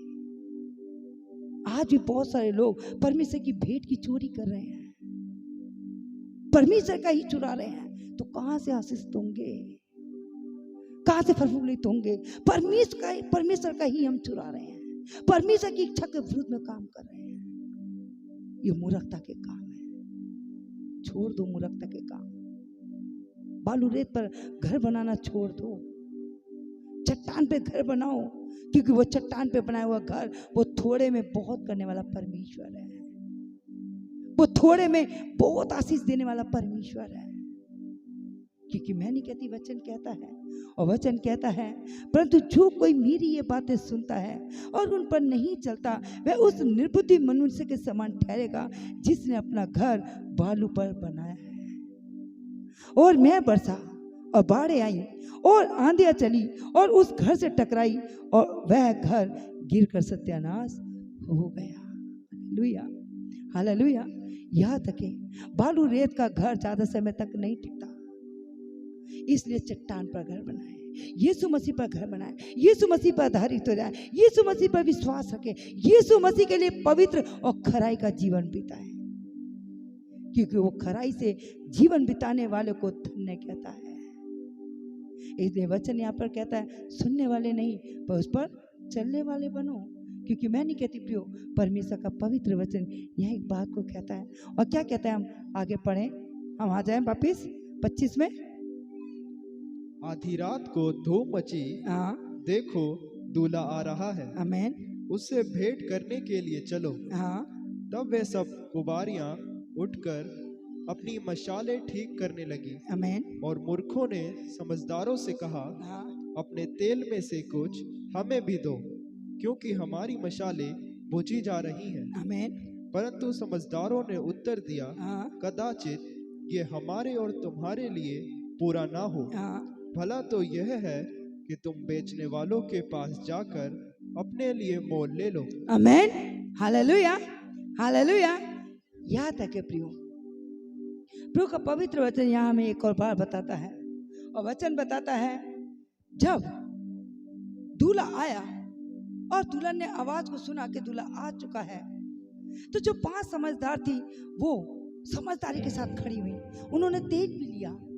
लेकिन जब जो मूर्ख थी उनकी मसाले जब भूजने लगी, वो समझदारों के पास आई और आकर कहा कि हमें भी कुछ तेल दे दो, हमारे भी लिए कुछ तेल दे दो, क्योंकि हमारी मसाले भूजी जाती है। याद रखें, वो परमेश्वर का अभिषेक जिसको जो मिला है, याद रखें उसको बढ़ाएं, क्योंकि हम सोचते हैं कि शायद इसके द्वारा हमारे जीवन में कुछ होगा। नहीं, परमेश्वर है जो हमें अपने अभिषेक से बढ़ता है, क्योंकि जितने जन उसकी उपस्थिति में बैठते वो उतना अपने अभिषेक से उन्हें भरता चला जाएगा।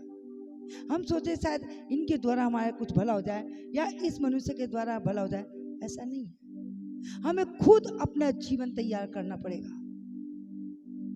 हम कई बार सोचते हैं, कई बार सुनते हैं, कई परिवारों में सुनते हैं, परमेश्वर ने कहा यदि तू विश्वास करे तेरा घराना उद्धार पाएगा। हाँ, 100% ऐसा होगा, उद्धार प्राप्त करेगा। पर वचन यहाँ एक बात को और कहता है, जैसे भोजन खाने से आपका पेट भरेगा, ऐसे ही परमेश्वर के वचन को प्राप्त करने के द्वारा हमारा उद्धार होगा। सबको अपना अपना लेखा देना है। इसलिए यहाँ पर स्पष्ट प्रभु का वचन कहता है, इन मूर्ख स्त्रियों ने कहा कि हमें अपने तेल में से कुछ दे दो। याद रखें, हम अपने पास से किसी को नहीं दे सकते, सबको अपना अपना लेखा देना पड़ेगा। इसलिए ये स्त्रियों ने जरूर कोशिश किया होगा, वो मोल खरीदने के लिए भी गई होंगी, पर उन्हें तेल नहीं मिला, क्योंकि आधी रात के समय कोई दुकान खुली नहीं होती, मार्केट बंद होता है। ऐसी पवित्र वचन एक बात को कहता है प्रियो, और पवित्र वचन यह स्पष्टता से कहता है उन स्त्रियों ने, समझदारों ने कहा, कदाचित यह मेरे और तुम्हारे लिए पूरा ना होगा, इसलिए तुम जाकर मोल ले लो। Hallelujah, hallelujah, hallelujah. आज परमेश्वर का वचन मुझसे और आपसे भी कुछ कहता है। यदि आज भी हम अपने जीवन को परमेश्वर के वचन सुनने के बाद वैसा नहीं बिता पा रहे जैसा प्रभु देखना चाहता है, तो आज प्रभु हमें पूरी रीति से अपने वचन के द्वारा सिखाता समझाता है। हमारा टारगेट है क्या? हम किस प्रभु पर विश्वास करते हैं? हम जिस प्रभु पर विश्वास करते हैं उसने हमें क्यों चुना, उसने क्यों बुलाया? आज हमें ये जानना बहुत जरूरी है, क्योंकि मैं नहीं कहती, वचन यहाँ स्पष्ट कहता है। अगर हम पहला थिस्सलुनीकियों में जाएं अध्याय 5, तो वहाँ प्रभु का वचन कुछ कहता है प्रभु। और क्या कहता है? पहला थिस्सलुनीकियों अध्याय 5 और 5 का हम पढ़ें, 5 का हम एक से ही पढ़ें। प्रभु का वचन क्या कहता है? पर हे भाइयों, हाँ, इसका प्रयोजन नहीं हाँ, कि समयों और कालों के विषय में तुम्हारे पास कुछ लिखा जाए, आमीन, क्योंकि तुम आप ठीक जानते हो हाँ, कि जैसा रात को चोर आता है, हाँ, वैसा ही प्रभु का दिन आने वाला है। आमीन, जब लोग कहते होंगे कुशल है और कुछ भय नहीं, हाँ, तो उन पर एकाएक विनाश आ पड़ेगा। हाँ, जिस प्रकार गर्भवती पर पीड़ा और वे किसी रीति से ना बचेंगे। हाँ, पर हे भाइयों, तुम तो अंधकार में नहीं हो कि वह दिन तुम पर चोर के समान आ पड़े, आमीन, क्योंकि तुम सब ज्योति की संतान और दिन की संतान हो। हाँ, तुम न रात के हैं, हम न रात के हैं, हाँ, न अंधकार के हैं। हाँ, इसलिए हम दूसरों के समान सोते ना रहे, हाँ, पर जागते और सावधान रहे। आमीन, क्योंकि जो सोते हैं वे रात ही को सोते हैं, हाँ, और जो मतवाले होते हैं वे रात ही को मतवाले होते हैं। आमीन, पर हम जो दिन के हैं, हाँ, विश्वास और प्रेम की झिलम पहनकर हाँ, और उद्धार की आशा का टोप पहनकर हाँ, सावधान रहें। आमीन, क्योंकि परमेश्वर ने हमें क्रोध के लिए नहीं, परंतु इसलिए ठहराया कि हम अपने प्रभु यीशु मसीह के द्वारा उद्धार प्राप्त करें। आमीन, हालेलुया, हालेलुया। यह परमेश्वर का वचन फिर से हमें याद दिलाता है कि हमें कालों और दिनों के लिए इंतजार नहीं करना। जैसे कि कुछ लोग कहते हैं आज का दिन अच्छा है, आज का काम अच्छा रहेगा। हालेलुया, हमें परमेश्वर ने इन कामों से अलग किया है। इसलिए वचन यहाँ स्पष्ट कहता है कि तुम कालों और दिनों पर विश्वास मत करना कि मेरे लिए ये दिन अच्छा है तो मेरे लिए ये काम अच्छा है। पर पवित्र वचन यहाँ एक बात को कहता है, क्योंकि तुम आप ठीक जानते हो कि जैसा रात को चोर आता है, वैसे ही प्रभु का दिन आने वाला है। जब लोग कहते होंगे कुशल है और कुछ भय नहीं, तो उन पर एक एक विनाश आ पड़ेगा। जिस प्रकार गर्भवती पर पीड़ा और वे किसी रीति से ना बचेंगे। हालेलुया। हम सब जानते हैं कि जब एक स्त्री, एक लेडीज गर्भवती होती है, प्रेग्नेंट होती है, उस समय भी डॉक्टर उनको एक टाइम देते हैं, अल्ट्रासाउंड निकालते हैं, पर वो अल्ट्रासाउंड भी फेल हो जाता है, टाइम भी फेल हो जाता है। डॉक्टर टाइम कुछ और बताते हैं, लेकिन जिस समय परमेश्वर उस बच्चे को इस दुनिया में भेजना है वो उसी समय पर आता है। Hallelujah, hallelujah. उसी रीति से परमेश्वर अपने वचनों के द्वारा उदाहरण दे देकर अपने लोगों को सिखाता समझाता है कि तुम किस रीति से अपने आप को तैयार करो। क्योंकि वचन एक बात को कहता है कि जिस समय लोग कहते होंगे सब कुछ कुशल से है, उसी समय अचानक विनाश आ पड़ेगा। क्योंकि जब हम उत्पत्ति अध्याय 9 में देखते हैं तो वहां पर भी परमेश्वर का वचन एक बात को बताता है। नूह से परमेश्वर ने एक बात को बोला और परमेश्वर ने कहा कि जिस मनुष्य को मैंने बनाया, ये मनुष्य पूरी रीति से बिगड़ चुके हैं और अब मैं इन मनुष्य को बनाकर पछताता हूँ। और परमेश्वर ने नूह को बताया कि तू इन लोगों कह के पश्चाताप करे, मन फिराए। वचन बताता है कि नूह ने अपने जीवन में परमेश्वर के उन शब्दों को सुना और उन शब्दों को आदर करते हुए उसे सारे लोगों को जिनको परमेश्वर ने बनाया बताया कि मन फिराओ, पश्चाताप करो, परमेश्वर आने वाला है, उसका क्रोध हम पर ना भड़क जाए। पर उन लोगों ने उसकी बातों पर विश्वास ना किया। लोग जो शादी कर रहे हैं वो शादी करते रहे, जो पाप में जीवन बिता रहे हैं वो पाप में जीवन बिताते रहे। परमेश्वर के शब्दों को जो परमेश्वर ने नूह से कहा कि इन लोगों को जिनको मैंने बनाया ये इतने पाप में भर चुके हैं कि मेरे शब्दों को ना सुनकर पर अपनी मन मर्जी से जीवन बिता रहे हैं, अपनी इच्छा के अनुसार काम कर रहे हैं, मैं इन्हें बनाकर पछताता हूँ। परमेश्वर का वचन कहता है जब परमेश्वर ने नूह से इन बातों को कहा तो नूह ने अपने जीवन में रहते हुए वो पूरी रीति से 120 साल तक उसने परमेश्वर के वचन को बोलना बंद नहीं किया, पर 120 साल तक वो परमेश्वर के उस कामों को, उन बातों को लोगों तक बताता रहा। मन फिराओ, पापों का पश्चाताप करो, अपने आप को तैयार करो कि तुम इस विनाश से बच जाओ। पर उन लोगों ने सच में नूह की बातों को ठट्ठा में उड़ाया। आज भी बहुत सारे लोग परमेश्वर के शब्दों को ठट्ठों में उड़ा रहे हैं, सुन तो रहे हैं पर उस रीति से जीवन नहीं बिता रहे जिस रीति से बिताना चाहिए। वचन बताता है केवल उस जगत में, उस संसार के अंदर केवल एक नूह और नूह का परिवार परमेश्वर के लिए धर्मी ठहराए गए। परमेश्वर की नजरों में केवल नूह और उसका परिवार धर्मी था, क्योंकि वो परमेश्वर के शब्दों को सुनते और वैसे जीवन बिताते थे। प्रभु का कलाम कहता है 120 साल तक नूह उस जगह पर रहते हुए लोगों को पश्चाताप के लिए बताता रहा, पर लोगों ने उसका ठट्ठा उड़ाया, लोगों ने उसका मजाक उड़ाया, लोगों ने उसकी बातों का, शब्दों का आदर नहीं किया। लोगों ने सच में उसके शब्दों को, जो परमेश्वर का शब्द था, परमेश्वर बताता है कि सच में परमेश्वर ने मूसा से भी कहा मुंह तो तेरा पर शब्द मेरे होंगे। याद रखें आज भी बोलने वाले हम नहीं, पर बोलने वाले परमेश्वर का शब्द है। आज याद रखे प्रियो, परमेश्वर का वचन यहाँ बताता है कि नूह ने परमेश्वर के शब्दों को आदर किया तो तभी परमेश्वर ने नूह और नूह के परिवार को बचाया। परमेश्वर ने उस जल प्रलय को नूह तक नहीं पहुंचने दिया, उसके पास उस जल प्रलय को आने नहीं दिया, पर परमेश्वर ने उसे पूरी रीति से बचाया। परमेश्वर बचाता है अपने उन लोगों को जो उसके शब्दों को सुनते हैं और उसके लिए जीवन बिताते हैं।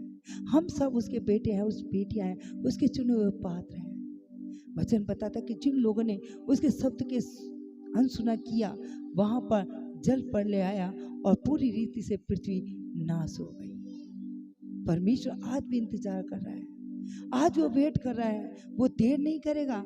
प्रभु का वचन कहता है वो आज भी इंतजार कर रहा है, वो नहीं चाहता कोई भी मानव जाति नाश हो जाए, कोई भी मानव जाति कोई दुख या समस्या में पड़ जाए। वो सबसे प्रेम करने वाला परमेश्वर है। इसलिए पवित्र वचन यहाँ स्पष्टता से कहता है प्रियो, और वचन जैसे यहाँ कहता है जैसे गर्भवती पर अचानक वो पीड़ा आ पड़ेगी, ऐसे ही प्रभु का वचन यहाँ कहता है।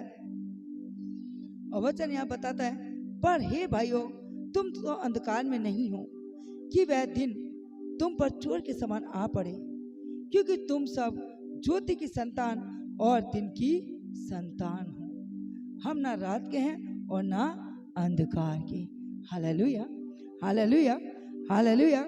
हम ना तो रात के ना अंधकार के हैं कि हम पर ये विनाश आ पड़े, पर प्रभु फिर भी हमें एक चेतावनी देता है कि हम अपने आप को ऐसा तैयार करें, समझदार उन स्त्रियों के समान जिन्होंने अपने साथ मसाले भी ली और तेल भी लिया। आज हम बहुत सारे लोग विश्वास कर रहे हैं पर विश्वास के साथ कर्म नहीं कर रहे। ये हमारा अधूरा ज्ञान, ये हमारी अपनी बुद्धि से बनाया हुआ रेत पर घर बनाना, ये हमारी समझ और अपना भरोसा अपने ऊपर रखना। याद है कि परमेश्वर दयालु, विलंब से क्रोध करने वाला, करुणामय परमेश्वर है। वो नहीं चाहता कोई भी नाश हो, इसलिए वो आज भी धीरज धरकर बैठा है। आज वो वेट कर रहा है, आज भी इंतजार कर रहा है कि जितने भी मानव जाति हैं, जितने भी लोग परमेश्वर के बनाए हुए, जितने भी परमेश्वर ने अपनी सांसें लोगों को दिया, वो आज भी चाहता है कि वो मन फिराए, प्रभु के पास आ जाए। इसलिए परमेश्वर का पवित्र वचन यह स्पष्टता से कहता है, और वचन कहता है इसलिए हम दूसरे के समान सोते ना रहें पर जागते और सावधान रहें, क्योंकि जो सोते हैं वे राति को सोते हैं और जो मतवाले होते हैं वे राति को मतवाले होते हैं। पर हम जो दिन के हैं विश्वास और प्रेम की झिलम पहनकर और उद्धार की आशा का टोप पहनकर सावधान रहें। आमीन, हालेलुया, हालेलुया, हालेलुया। हम सावधान रहें क्योंकि यीशु मसीह आने वाला है। हम सावधान रहें कि जब वो आए तो हम उसके लिए पूरी रीति से निर्दोष और निष्कलंक पाए जाएं। हम सावधान रहें कि जब प्रभु यीशु मसीह आए और हमारा लेखा लिया जाए तो सच में, यहाँ तो संसार में रहते हुए शायद हम एक दूसरे से तेल मांग सकते हैं, शायद हम एक दूसरे से कुछ बोल सकते हैं, पर वहाँ पर तो सबको अपना अपना लेखा देना है। कोई पत्नी पति का या पति पत्नी का या पेरेंट्स अपने बच्चों का लेखा नहीं देगा। कोई भी उनके वकीलात के लिए खड़ा नहीं होगा। इसलिए याद रखे प्रियो, परमेश्वर का वचन स्पष्ट कहता है सबको अपना अपना लेखा देना है। आज हम संसार में कैसे काम कर रहे हैं, परमेश्वर के वचन को सुनने के बाद भी हम कैसा जीवन बिता रहे हैं, कि सच में हमारा जीवन पूरी रीति से निर्दोष है, क्या सच में हम पूरी रीति से प्रभु के लिए तैयार हैं। आज प्रभु का वचन हमें यही बताता है हम किन एवं कैसी दुल्हन के समान है, समझदार या मूर्ख दुल्हन के समान। इसलिए वचन यहाँ पर स्पष्ट कहता है, पर हम जो दिन के हैं विश्वास और प्रेम की झीलम पहनकर उद्धार की आशा का टोप पहनकर सावधान रहें, क्योंकि परमेश्वर ने हमें क्रोध के लिए नहीं परंतु इसलिए ठहराया है कि हम अपने प्रभु यीशु मसीह के द्वारा उद्धार प्राप्त करें। आमीन, हालेलुया, हालेलुया, हालेलुया। इसलिए याद रखे प्रियो, एली भी विश्वास करता था, उसके पुत्र दोनों विश्वासी थे, पर फिर भी परमेश्वर के भवन में क्या करते थे, चोरी करते थे। वो सोचते थे कि हमें कोई नहीं देख रहा, वो सोचते थे हमें किसी ने नहीं देखा। देखिए परमेश्वर की नजर तो सदैव अपने लोगों पर बनी रहती है। हम किस प्रकार से चोरी कर रहे हैं, हम शायद किसी भी प्रकार से चोरी कर सकते हैं। प्रार्थना करने में चोरी, वचन को पढ़ने में चोरी, परमेश्वर का भेंट देने में चोरी, परमेश्वर का काम करने में चोरी। परमेश्वर हमसे चाहता है इस रीति से जीवन बिताएं, पर हम चल किसी और तरीके से रहे हैं। क्योंकि पवित्र वचन कहता है जो मतवाले होते हैं वो रात को ही होते हैं, क्योंकि वो ड्रिंक कर लेते हैं, वो अपने आपे में नहीं रहते, पर अपने मतवालेपन से जीवन बिताते हैं। पर आज हम देखें कि आज हम में से कोई ऐसा मतवाला तो नहीं कि सच में सुन तो हम रहे हैं परमेश्वर की, पर अपनी मर्जी से अपना जीवन बिता रहे हैं। तो यह मतवालापन, यह मतवालापन। इसलिए वचन इफिसियों 5:15 स्पष्ट कहता है, ध्यान से देखो कि कैसी चाल चलते हो, मूर्खता के समान मत चलो, समझदार के समान चलो। इसलिए अगर आज भी मूर्खता की ऐसे हम तैयारी कर रहे हैं तो अपने आप को देखें, अपने आप को संवारें, अपने आप को तैयार करें। एली के पुत्रों के समान ना बने, जिन्होंने भवन में रहते हुए पाप किया, भवन में रहते हुए चोरी किया। आज लगातार बहुत सारे लोगों का जीवन इसी प्रकार से पाया जाता है। परमेश्वर का वचन बताता है, यीशु मसीह ने दृष्टांत में बातें किया, आज भी प्रभु यीशु मसीह अपने शब्दों को हम तक पहुंचाता है। और अगर शब्दों को सुनकर आज हम वैसी रीति से अपने आप को तैयार नहीं कर रहे, जीवन नहीं बिता रहे, तो सच में आज हम देखें कि हम क्या काम कर रहे हैं, मूर्खता के या समझदारी के। मूर्खता के काम करे तो इस मूर्खता के काम को छोड़ दो। परमेश्वर ने हमें क्रोध के लिए नहीं चुना, क्योंकि पाप की मजदूरी मृत्यु है। प्रभु नहीं चाहता किसी की भी ऐसी मृत्यु हो। प्रभु चाहता है सब अनंत जीवन में प्रवेश करें। प्रभु नहीं चाहता कोई भी परमेश्वर के वचन से अनजान रहे। अगर जानबूझ के हम पाप कर रहे हैं तो बाइबल कहता है अनजाने किए हुए पाप के लिए तो माफी है। जिसे सच में परमेश्वर के वचन का ज्ञान नहीं है, परमेश्वर के वचन का ज्ञान नहीं है, परमेश्वर हमारे जीवन में क्या कहता है उसके अनुसार हम नहीं जानते, उसके लिए तो माफी है। पर यदि हम परमेश्वर के वचन को जानने के बाद, परमेश्वर के वचन को सुनने के बाद, परमेश्वर की इच्छा को जानने के बाद भी अगर हम पाप कर रहे हैं तो वचन कहता है फिर कोई पाप के लिए बलिदान बाकी नहीं। इसलिए आज हम देखें कि हम बुद्धिमान दुल्हन है या मूर्ख दुल्हन है। क्योंकि मैं नहीं कहती प्रियो, परमेश्वर स्पष्ट रूप से बातें करता है खराई के साथ जीवन।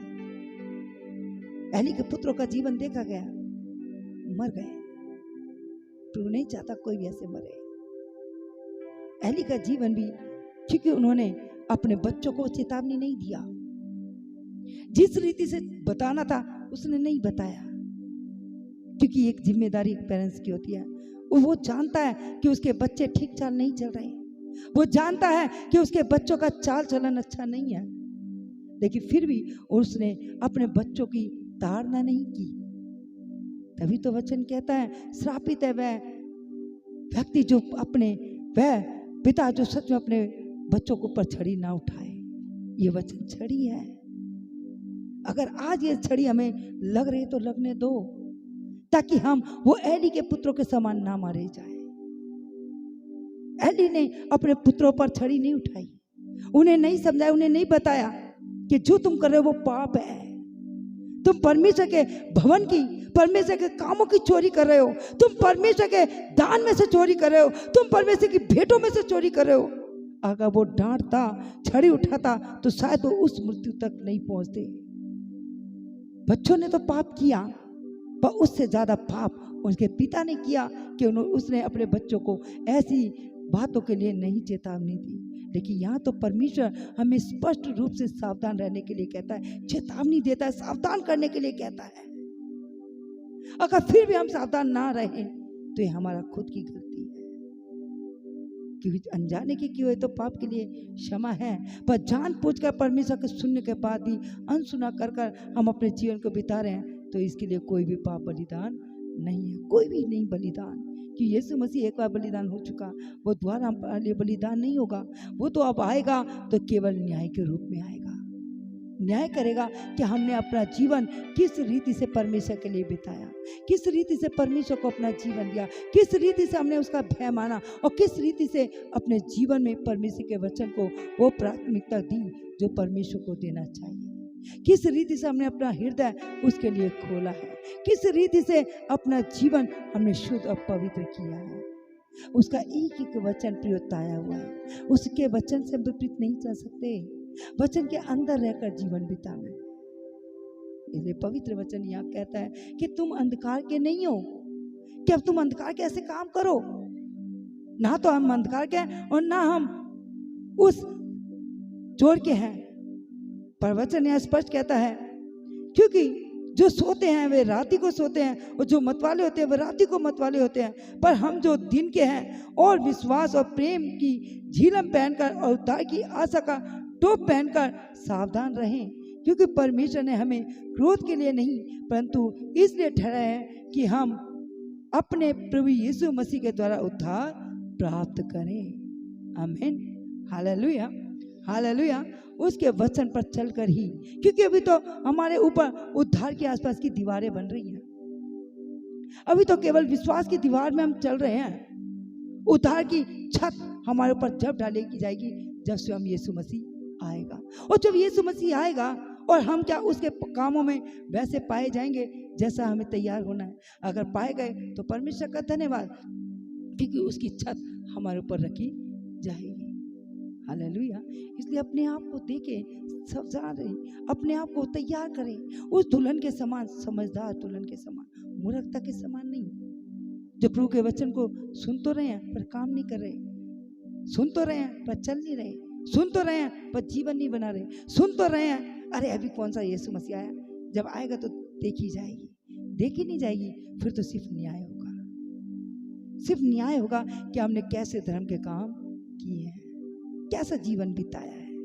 क्योंकि वचन यहाँ लास्ट में प्रिय परमेश्वर का कलाम कुछ कहता है, और क्या कहता है, हम लास्ट की आयत में आए और लास्ट में क्या लिखा है, हम पढ़े 25 में आ जाए वापिस। जब वह मोल लेने जा रही थी, हाँ, तो दूल्हा आ पहुंचा, आमीन, और जो तैयार थी हाँ, वह उसके साथ विवाह के घर में चली गई, आमीन, और द्वार बंद किया गया। आमीन, हालेलुया, हालेलुया।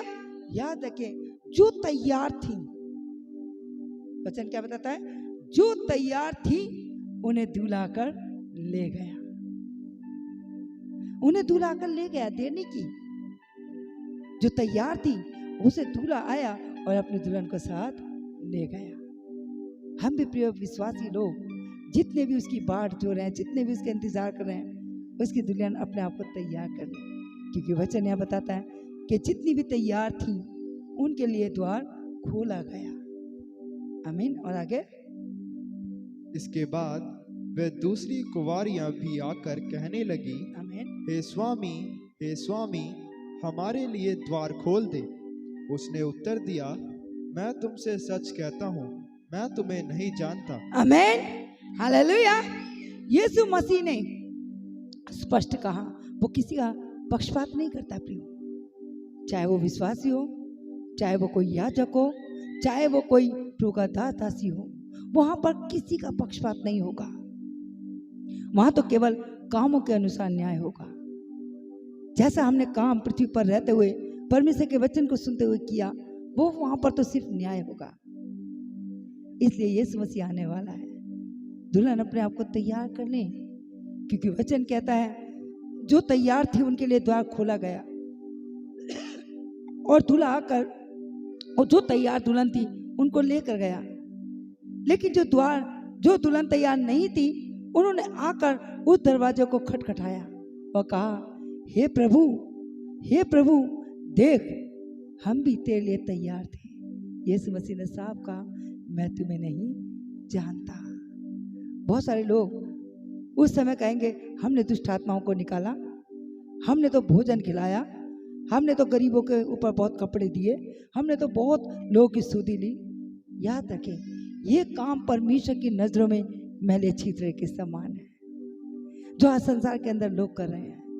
हम सोचते हैं हम किसी को भोजन खिला देंगे तो हमारा उद्धार है। नहीं, हम सोचते हैं शायद हम अच्छे काम घर में या बाहर कर रहे हैं, उसके द्वारा उद्धार है। नहीं, सबसे बड़ा उद्धार यही है कि जब हम परमेश्वर के कामों को सुन रहे हैं और वैसा जीवन बिता रहे हैं, तो प्रभु का वचन कहता है वहां भी वो 10 कुंवारियां निकली तो थी, दूल्हे का इंतजार तो कर रही हैं, पर 5 सो गई।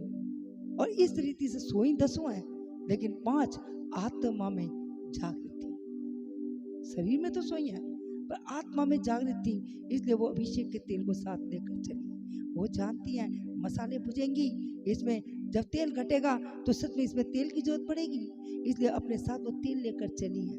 लेकिन जो 5 थी जो सच में सो गई, वो न केवल शरीर में पर आत्मा में। और जब दूल्हा आया और दूल्हा आकर दुल्हन को लेकर गया, द्वार बंद किए गए और उन 5 ने भी आकर दरवाजा बजाया, हे गुरु देख, हम भी तेरे लिए अपने आप को तैयार कर रहे थे। पर यीशु मसीह ने कहा, मैं तुम्हें नहीं जानता। यह अंत का समय है। यीशु मसीह कब आएगा? यीशु मसीह जब आए तो हमारे लिए द्वार खोला जाए, हमारे लिए द्वार खोला जाए, हमारे लिए वेलकम किया जाए। अपने आप को इस रीति से तैयार करें, भीड़ों के समान नहीं, सब चल रहे हैं वैसे नहीं, कुछ अलग, कुछ खास। जब हम देखते हैं कोई मंत्री आता है, कोई ऊंची पदवी वाला व्यक्ति आता है, तो उसका कैसा वेलकम होता है, एक अलग तरीके से। कई लोग उन्हें देखने के लिए आगे बढ़ते हैं, कई लोग उसे मिलने की इच्छा रखते हैं, कई लोग उसको नजदीकी से देखना चाहते हैं, कई लोग उसको छूना चाहते हैं। जैसे यीशु मसीह को भी कई लोगों ने छुआ है, चंगाई पाया। यीशु मसीह को देखने के लिए गूलर के पेड़ पे चढ़ गया, क्योंकि वो जानता है यीशु मसीह को मैं देखूंगा। एक इच्छा थी देखने की, गूलर के पेड़ पे चढ़ गया। यीशु से कुछ पाने की इच्छा थी, तो अपनी उस काम को, जो चुंगी का काम था, इंटरेस्ट लेने वाला काम था, त्याग दिया, छोड़ दिया, क्योंकि यीशु से प्रेम करने वाला जीवन बन गया था। यीशु मसीह का शब्द सुना कि तुम मछली को पकड़ने वाले नहीं, इंसान को पकड़ने वालों को बनाऊंगा, तो सच में उन्होंने अपने जालों को वहीं छोड़ दिया। आज जरूरत है प्रभु को ऐसे लोगों की, जो अपने कामों से, अपनी बातों से, अपनी हर एक उन चीजों से मन फिराए जिन बातों में आज भी जीवन फंसा हुआ है। अपने आप को परमेश्वर के वचन में ऐसा स्वभावित, अपने आप को ऐसा सजा लें कि जब यीशु मसीह आए तो हमारे लिए द्वार खुले जाए। वहां पर भी यही होगा, प्रभु मैं तो 15 साल तक गई, प्रभु मैं तो 20 साल तक गया, प्रभु मैं तो पूरा जिंदगी तेरे लिए दे दिया। यीशु मसीह कहेगा, मैं तुम्हें नहीं जानता, क्योंकि तुमने मेरे लिए तो वो जीवन नहीं बिताया ना, मेरे लिए तो वो काम नहीं किया ना, मेरे लिए तो तुमने उस रीति से, जैसे मैंने अपने वचन को तुम्हारे पास भेजा, उस रीति से मैंने तुम्हारे भले काम नहीं देखे, वैसे मैंने तुम्हारे जीवन में वो अच्छे काम नहीं देखे, तो मैं तुम्हें नहीं जानता। क्योंकि वहाँ तो केवल न्याय होगा कामों के अनुसार। वहाँ पर हमारा ये नहीं देखा जाएगा कि हम कितने सालों से विश्वासी हैं, हम कितने सालों से उसके पीछे चल रहे हैं, क्योंकि पवित्र वचन कहता है जो आगे हैं वो पीछे होंगे, जो पीछे हैं वो आगे होंगे। क्योंकि वहाँ तो केवल न्याय होगा और कामों के अनुसार। हम कितने अच्छे अच्छे काम इस जगह पर कर रहे हैं। आज हमें ये जानना बहुत जरूरी है कि हम कौन सी दुल्हन हैं, हम किस रीति से अपने आप को तैयार कर रहे हैं। क्योंकि मैं नहीं कहती, वचन यहाँ स्पष्टता से कहता है। अगर हम लुका और 12 में आए तो वहाँ पर वचन कुछ कहता है, हम लास्ट के आए तो मैं प्रियो, और वचन यहाँ पर एक बात को कहता है, और वचन क्या कहता है, अगर हम मत्ती और 25 का अगर हम लास्ट की आयत 13 को पढ़ें तो वहां प्रभु का वचन कहता है, और क्या कहता है हम देखें, इसलिए जागते रहो, क्योंकि तुम ना तो उस दिन को जानते हो ना उस घड़ी को। आमीन। अभी भी समय है जागने का, अभी भी समय है तैयारी करने का, अभी भी समय है, सब कुछ हो जाएगा। इसलिए परमेश्वर का वचन यहाँ स्पष्ट कहता है, इसलिए जागते रहो, क्योंकि तुम ना उस दिन को जानते हो और ना उस घड़ी को। आज रात को यीशु मसीह आ जाए, अभी दोपहर में यीशु मसीह आ जाए, तो हमारे पास कोई आंसर नहीं होगा। प्रभु मैं तो अपने आप को तैयार कर ही रही थी, आज ही तो तेरा वचन सुना था, आज ही तो मैंने अपने आप को संवारा था। वहां पर कोई भी समय हमें नहीं मिलेगा, सिर्फ वहां तुम्हारे कामों के अनुसार न्याय होगा। इसलिए प्रभु का वचन एक ही बात को कहता है, कर लो एक वकील, मुकदमा होगा रे। यहाँ के संसार के वकीलों को तो हम खरीद सकते हैं, यहाँ तो हम घूस देकर बहुत काम करा सकते हैं, पर वहां पर तो हमारी कोई भी घूस काम नहीं आएगी। कोई वकीलात, कोई हम सोचे हमारा पति हमारे पक्ष में बोल जाए तो हम पति की नहीं सुनी जाएगी। वहाँ तो केवल पत्नी को अपना न्याय देना है कि हमने वचन के अनुसार कैसे अच्छे काम किया। पति को अपना न्याय देना है, वो वहाँ पर अपनी पत्नी पर दोष नहीं लगा सकता, जैसे आदम ने अपनी पत्नी हवा पर दोष लगाया। हे प्रभु, जिस स्त्री को तूने मेरे लिए बनाया उसने मुझे खिलाया, इसलिए मैंने उस फल को खा लिया। हम ऐसे बच नहीं सकते। वो तो संसार में हम एक दूसरे पर दोष लगा सकते हैं, वहां तो हमारे कामों के अनुसार न्याय होगा। इसलिए पवित्र वचन कहता है, कर लो एक वकील, मुकदमा होगा रे। मुकदमा होगा, 100% होगा, और हमारे कामों के अनुसार न्याय भी होगा कि हम इस संसार में रहते हुए कैसे भले कामों को कर रहे हैं, कितने अच्छे कामों को कर रहे हैं। यदि वचन के अनुसार जीवन बिता रहे हैं तो वचन के अनुसार हमारा न्याय भी होगा। वहाँ कोई भी झूठी वकीलात नहीं चलेगी, वहाँ कोई भी झूठा वकील खड़ा नहीं होगा। वहाँ तो एक सच्चा वकील जो यीशु मसीह है, वो हमारे कामों के अनुसार खड़ा होगा और वही हमारा न्याय भी करेगा, क्योंकि वो सदैव हम अपनी नज़र बनाए रखता है। वो देखता है हमारे काम कैसे हैं, हम दिन में कैसे काम करते हैं, रात में कैसे काम करते हैं, हम 4 लोगों के बीच में कैसे काम करते हैं और गुप्त में कैसे काम करते हैं। हम उससे कुछ नहीं छिपा सकते, उसकी नजरें तो हम सदैव अपने लोगों पर बनी रहती है। इसलिए परमेश्वर का वचन लास्ट में कुछ कहता है, और क्या कहता है, हम आ जाएं लास्ट की आयत में। हम लोग का की पुस्तक और अध्याय 12 उसका 35 से 38 तक पढ़ें। हम लास्ट की आयतों में प्रियो पढ़ें। तुम्हारी कमरे बंधी रहे। क्या बंधी रहे? द्वारा बोले। तुम्हारी कमरे बंधी रहे, आमीन, और तुम्हारे दिए जलते रहे। Hallelujah, hallelujah. कौन से कमरे की बात हो रही है यहाँ? क्योंकि कई लोग गलत सोच लेते हैं। हालेलुया, तुम्हारे कमरे बंद रहे। हालेलुया, कमरे में ताला लगा दो। यीशु मसीह का वचन कहता है तुम्हारे कमरे बंदे रहे। वो कमरों की बात नहीं हो रही, ये हमारी कमर की बात हो रही है। मीन्स हम देखते हैं जब एक बॉर्डर पर जब सैनिक खड़े होते हैं तो किस रीति से होते हैं, उन्हें एक बेल्ट दी जाती है ताकि उनके जीवन के अंदर, उनके शरीर के अंदर कुछ भी ऐसा ढीलापन ना आ जाए। वो इतना टाइट कमर बांधी होती है कि वो बिल्कुल भी उनके जीवन में एक ढीलापन, लेजीपन, सुस्तीपन ना आ जाए। वो उस बॉर्डर पर जब खड़े होते हैं तो पूरी रीत से, चाहे कितने भी दिनों वो उस बॉर्डर पर खड़े रहेंगे, क्योंकि उस कमर के कसने के द्वारा। ऐसे परमेश्वर का पवित्र वचन कहता है तुम्हारी कमरें कसी रहे, बंधी रहे, ढीलापन आने मत दो, आलस्य को आने मत दो, थकावट को आने मत दो।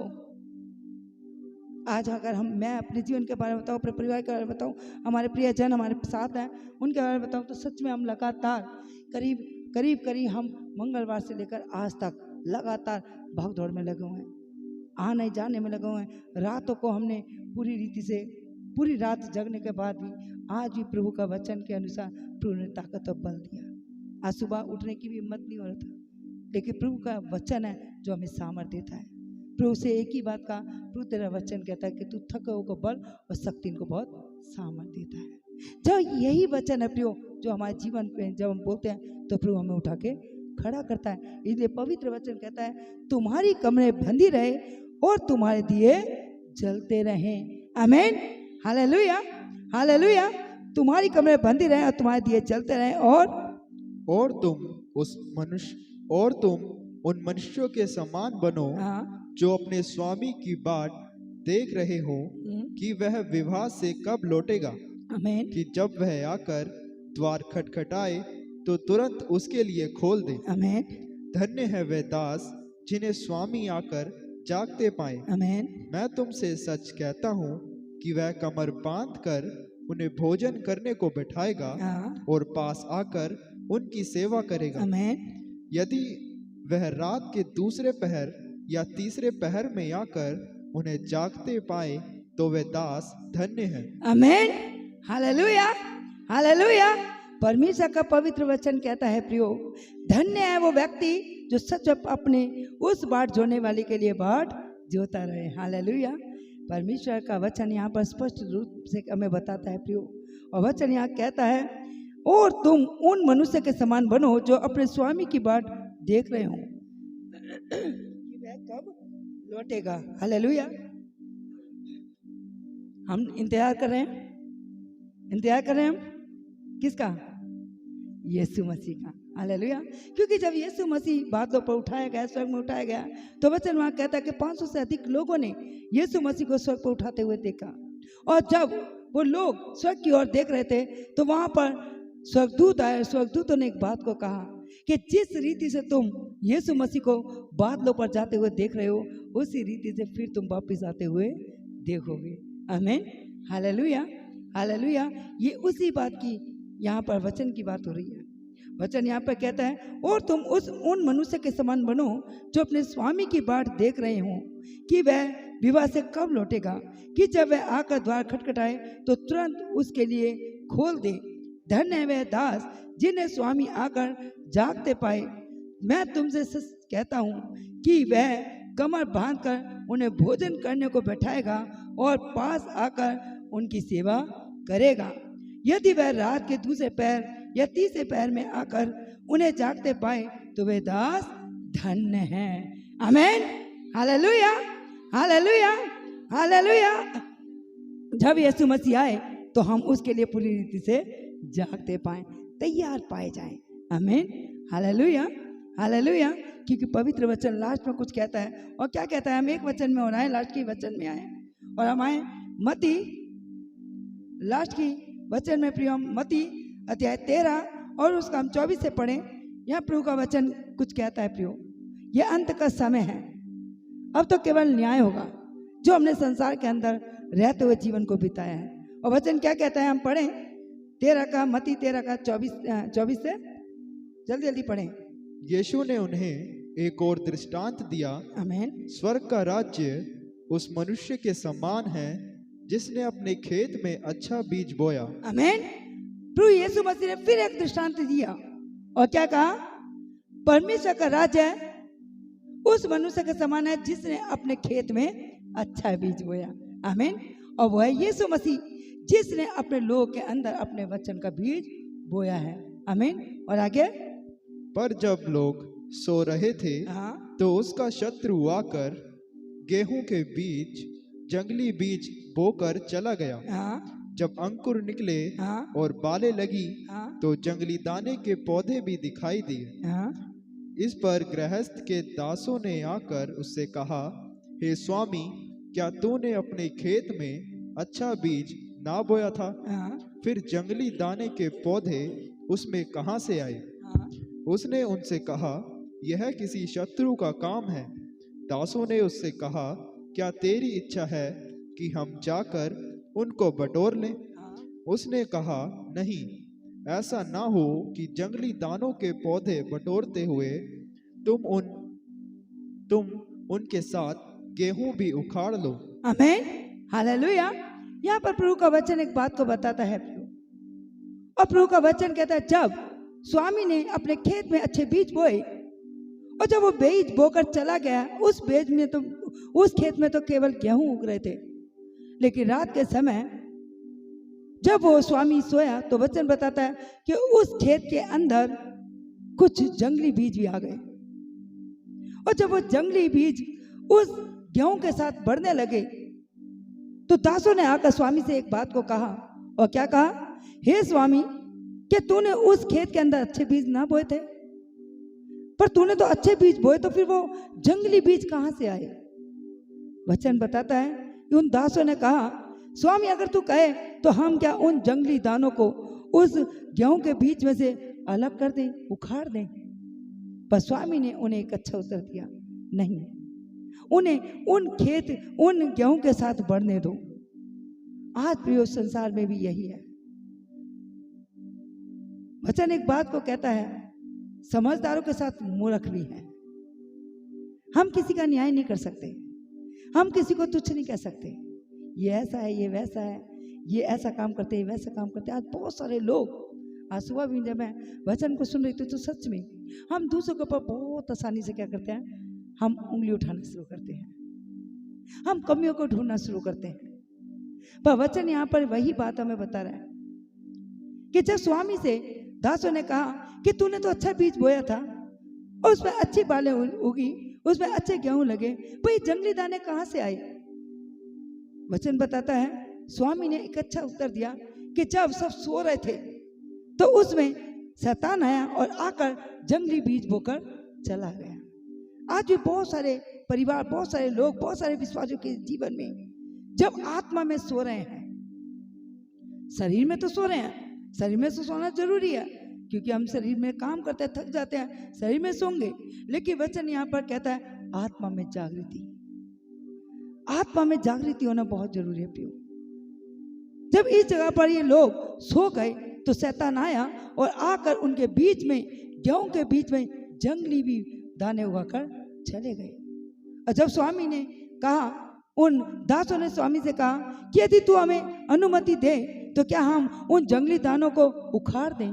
पर स्वामी ने एक अच्छा उत्तर दिया, और उत्तर दिया, नहीं, दोनों को बढ़ने दो। हालेलुया। यहाँ तक है प्रियो, हम किसी का न्याय नहीं कर सकते। ये पाप करता है, ये गलत काम कर रहे हैं, ये प्रभु में भी है, फिर भी ऐसा जीवन, हम किसी का न्याय नहीं कर सकते, हम किसी को बदल नहीं सकते, हम किसी के जीवन में कोई भी इंटरफेयर नहीं कर सकते। सबका अपना अपना जीवन है, सबको अपना अपना अधिकार परमेश्वर ने उनको दिया है। जब न्याय का समय आएगा तो स्वयं परमेश्वर हमारे कामों के अनुसार हमसे लेगा। हम किसी का न्याय नहीं कर सकते प्रियो। इसलिए इन दिनों अपने जीवन को परमेश्वर के वचन में बनाएं, परमेश्वर के वचन के अनुसार अपने आप को पूरी रीति से दोष लगाने वाला नहीं, निष्कलंक रखें, क्योंकि दोष लगाना या किसी का न्याय करना हमारा काम नहीं है। हमारा काम है परमेश्वर के वचन को अपने जीवन में काम करने दें, परमेश्वर को वचन को बढ़ने दें, क्योंकि यीशु मसीह ने भी यही कहा। और वचन यहाँ पर स्पष्ट रूप से बताता है, उसने कहा, नहीं, ऐसा ना हो कि जंगली दाने के पौधे बटोरते हुए तुम उनके साथ गेहूं को भी उखाड़ लो। हालेलुया। क्योंकि गेहूं के बीच जंगली दाने किसने डाले? शैतान ने, किसी इंसान ने नहीं डाले। इसलिए परमेश्वर का वचन कहता है कि जब अच्छे लोगों के बीच में अगर शैतान आकर काम कर जाए तो उसका न्याय हम नहीं करना, हम किसी का न्याय नहीं कर सकते। वैसे तो प्रभु में फिर भी ये काम कर रहे हैं, ऐसे तो प्रभु का इतना नाम लेते हैं फिर भी इनका जीवन ऐसा है, ये तो प्रभु का नाम इतना वो करते हैं फिर भी ऐसा नहीं। हमें यह हक नहीं दिया, हमें अपना लेखा देना है और उन्हें अपना लेखा देना है। इसलिए यीशु मसीह यहाँ पर दृष्टांतों के द्वारा बता रहा है कि जंगली दाने को भी बढ़ने दो और गेहूं के दानों को भी बढ़ने दो, दोनों को एक साथ बढ़ने दो। जब कटनी का समय आएगा तो वो खुद कट कर अपने आप अलग हो जाएंगे। हम किसी को अलग नहीं कर सकते, हम किसी को कुछ नहीं कह सकते, केवल परमेश्वर है जो न्याय करता परमेश्वर है। जब हमारे अच्छे काम होंगे तो सच में स्वर्ग के राज्य में प्रवेश करेंगे, बुरे काम होंगे तो सच में प्रभु उसके अनुसार हमारा न्याय करेगा। इसलिए हम किसी का न्याय ना करें। इसलिए परमेश्वर का वचन यहाँ लास्ट में कुछ कहता है, और क्या कहता है 30 में, कटनी तक दोनों को एक साथ बढ़ने दो। आमीन। और कटनी के समय मैं काटने वालों से कहूंगा हाँ, कि पहले जंगली दाने के पौधे बटोर कर जलाने के लिए उनके गट्ठे बांध लो, हाँ, और गेहूं को मेरे खत्ते में इकट्ठा करो। आमीन। Hallelujah, hallelujah. परमेश्वर क्या अपनी आंखें बंद करके बैठा है, कान बंद करके बैठा है? हालेलुया। जब हम किसी का न्याय करें, हम किसी का न्याय नहीं कर सकते। ये ऐसे हैं, ये वैसे हैं, इनका ये जीवन, उनका वो जीवन। हम बहुत सारी बातों में हम अपने आप को ज़्यादा हम पवित्र और दूसरों को अशुद्ध मानते हैं। नहीं, ऐसा नहीं है। पवित्र वचन एक बात को कहता है, और वचन यहाँ पर बहुत अच्छे से उदाहरण के तौर पर प्रभु यीशु मसीह ने सिखाया और बताया, कटनी तक दोनों को एक साथ बढ़ने दो। आमीन। यीशु मसीह आने वाला है। हालेलुया। यीशु मसीह आने वाला है, इसलिए दोनों को बढ़ने दो। क्योंकि पवित्र वचन एक बात को कहता है, परमेश्वर जब मैं बरसाता है तो अधर्मी और धर्मी दोनों पर बरसाता है।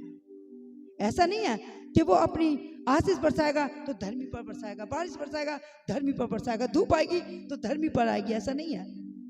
पर वचन कहता है परमेश्वर न्यायी है, वो किसी के साथ पक्षपात नहीं करता, वो अधर्मी के साथ भी और धर्मी के साथ भी सेम बना रहता है। लेकिन एक समय आएगा जब मनुष्य अपने कामों के द्वारा अपने जीवन की कटनी काटेगा। इसलिए दोनों को बढ़ने दो, किसी का न्याय मत करो। कोई क्या कर रहा है, कोई क्या ऐसा कर रहा है, हम उसका न्याय नहीं कर सकते। हम कभी भी किसी की कमियों को ना देखें। प्रभु का वचन कहता है कि कमियों को छोड़, बुराई को छोड़ और भलाई का पीछा कर। हम कई बार कमियों को ढूंढते रह जाते हैं। यीशु मसीह के अंदर भी लोगों ने कमियां ढूंढी।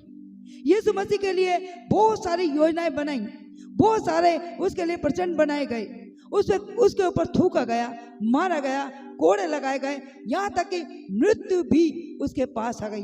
पर वचन यहाँ पर एक बात को कहता है, यीशु मसीह के अंदर वो दोष नहीं पाया गया, वो फिर भी निर्दोष और निष्कलंक पाया गया। और यही कारण था, वो निर्दोष और निष्कलंक था तो परमेश्वर के सिंहासन के दाहिनी ओर जा बैठा। आमीन। Hallelujah, hallelujah. इसलिए परमेश्वर का वचन यहाँ एक बात को कहता है, कटनी तक दोनों को एक साथ बढ़ने दो। और कटनी के साथ मैं काटने वाले से कहूंगा कि पहले जंगली दाने के पौधे बटोर कर जलाने के लिए उनके गट्ठे बांध लो। आमीन। Hallelujah, hallelujah. कौन कहेगा ये बात? प्रभु यीशु मसीह। क्योंकि न्याय कौन करेगा? यीशु मसीह। और कब करेगा? कामों को देखकर। आमीन। हम किसी के कामों को देखकर नहीं कह सकते ये ऐसे ये वैसे नहीं, हमें ये अधिकार दिया ही नहीं है।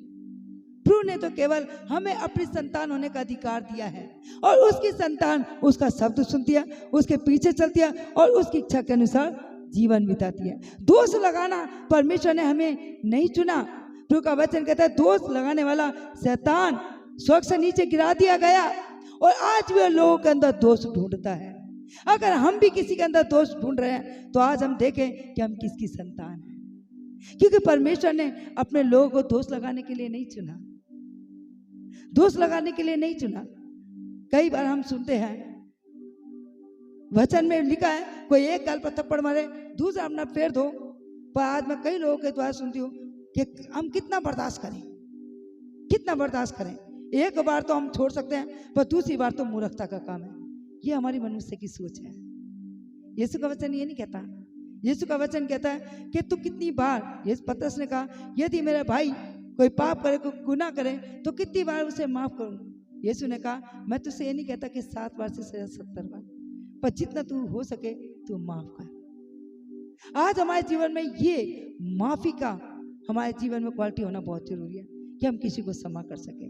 जब यीशु मसीह अब स्पष्ट अपने वचनों के द्वारा बता रहा है कि दोनों को बढ़ने दो, और जब काटने वाले आएंगे तो मैं काटने वालों से स्पष्ट कहूंगा कि पहले उन जंगली दानों को इकट्ठा करके उसके गट्ठे बना लो कि वो जलाने के काम आ सके। आमीन। यानी यीशु मसीह क्या कर रहा है?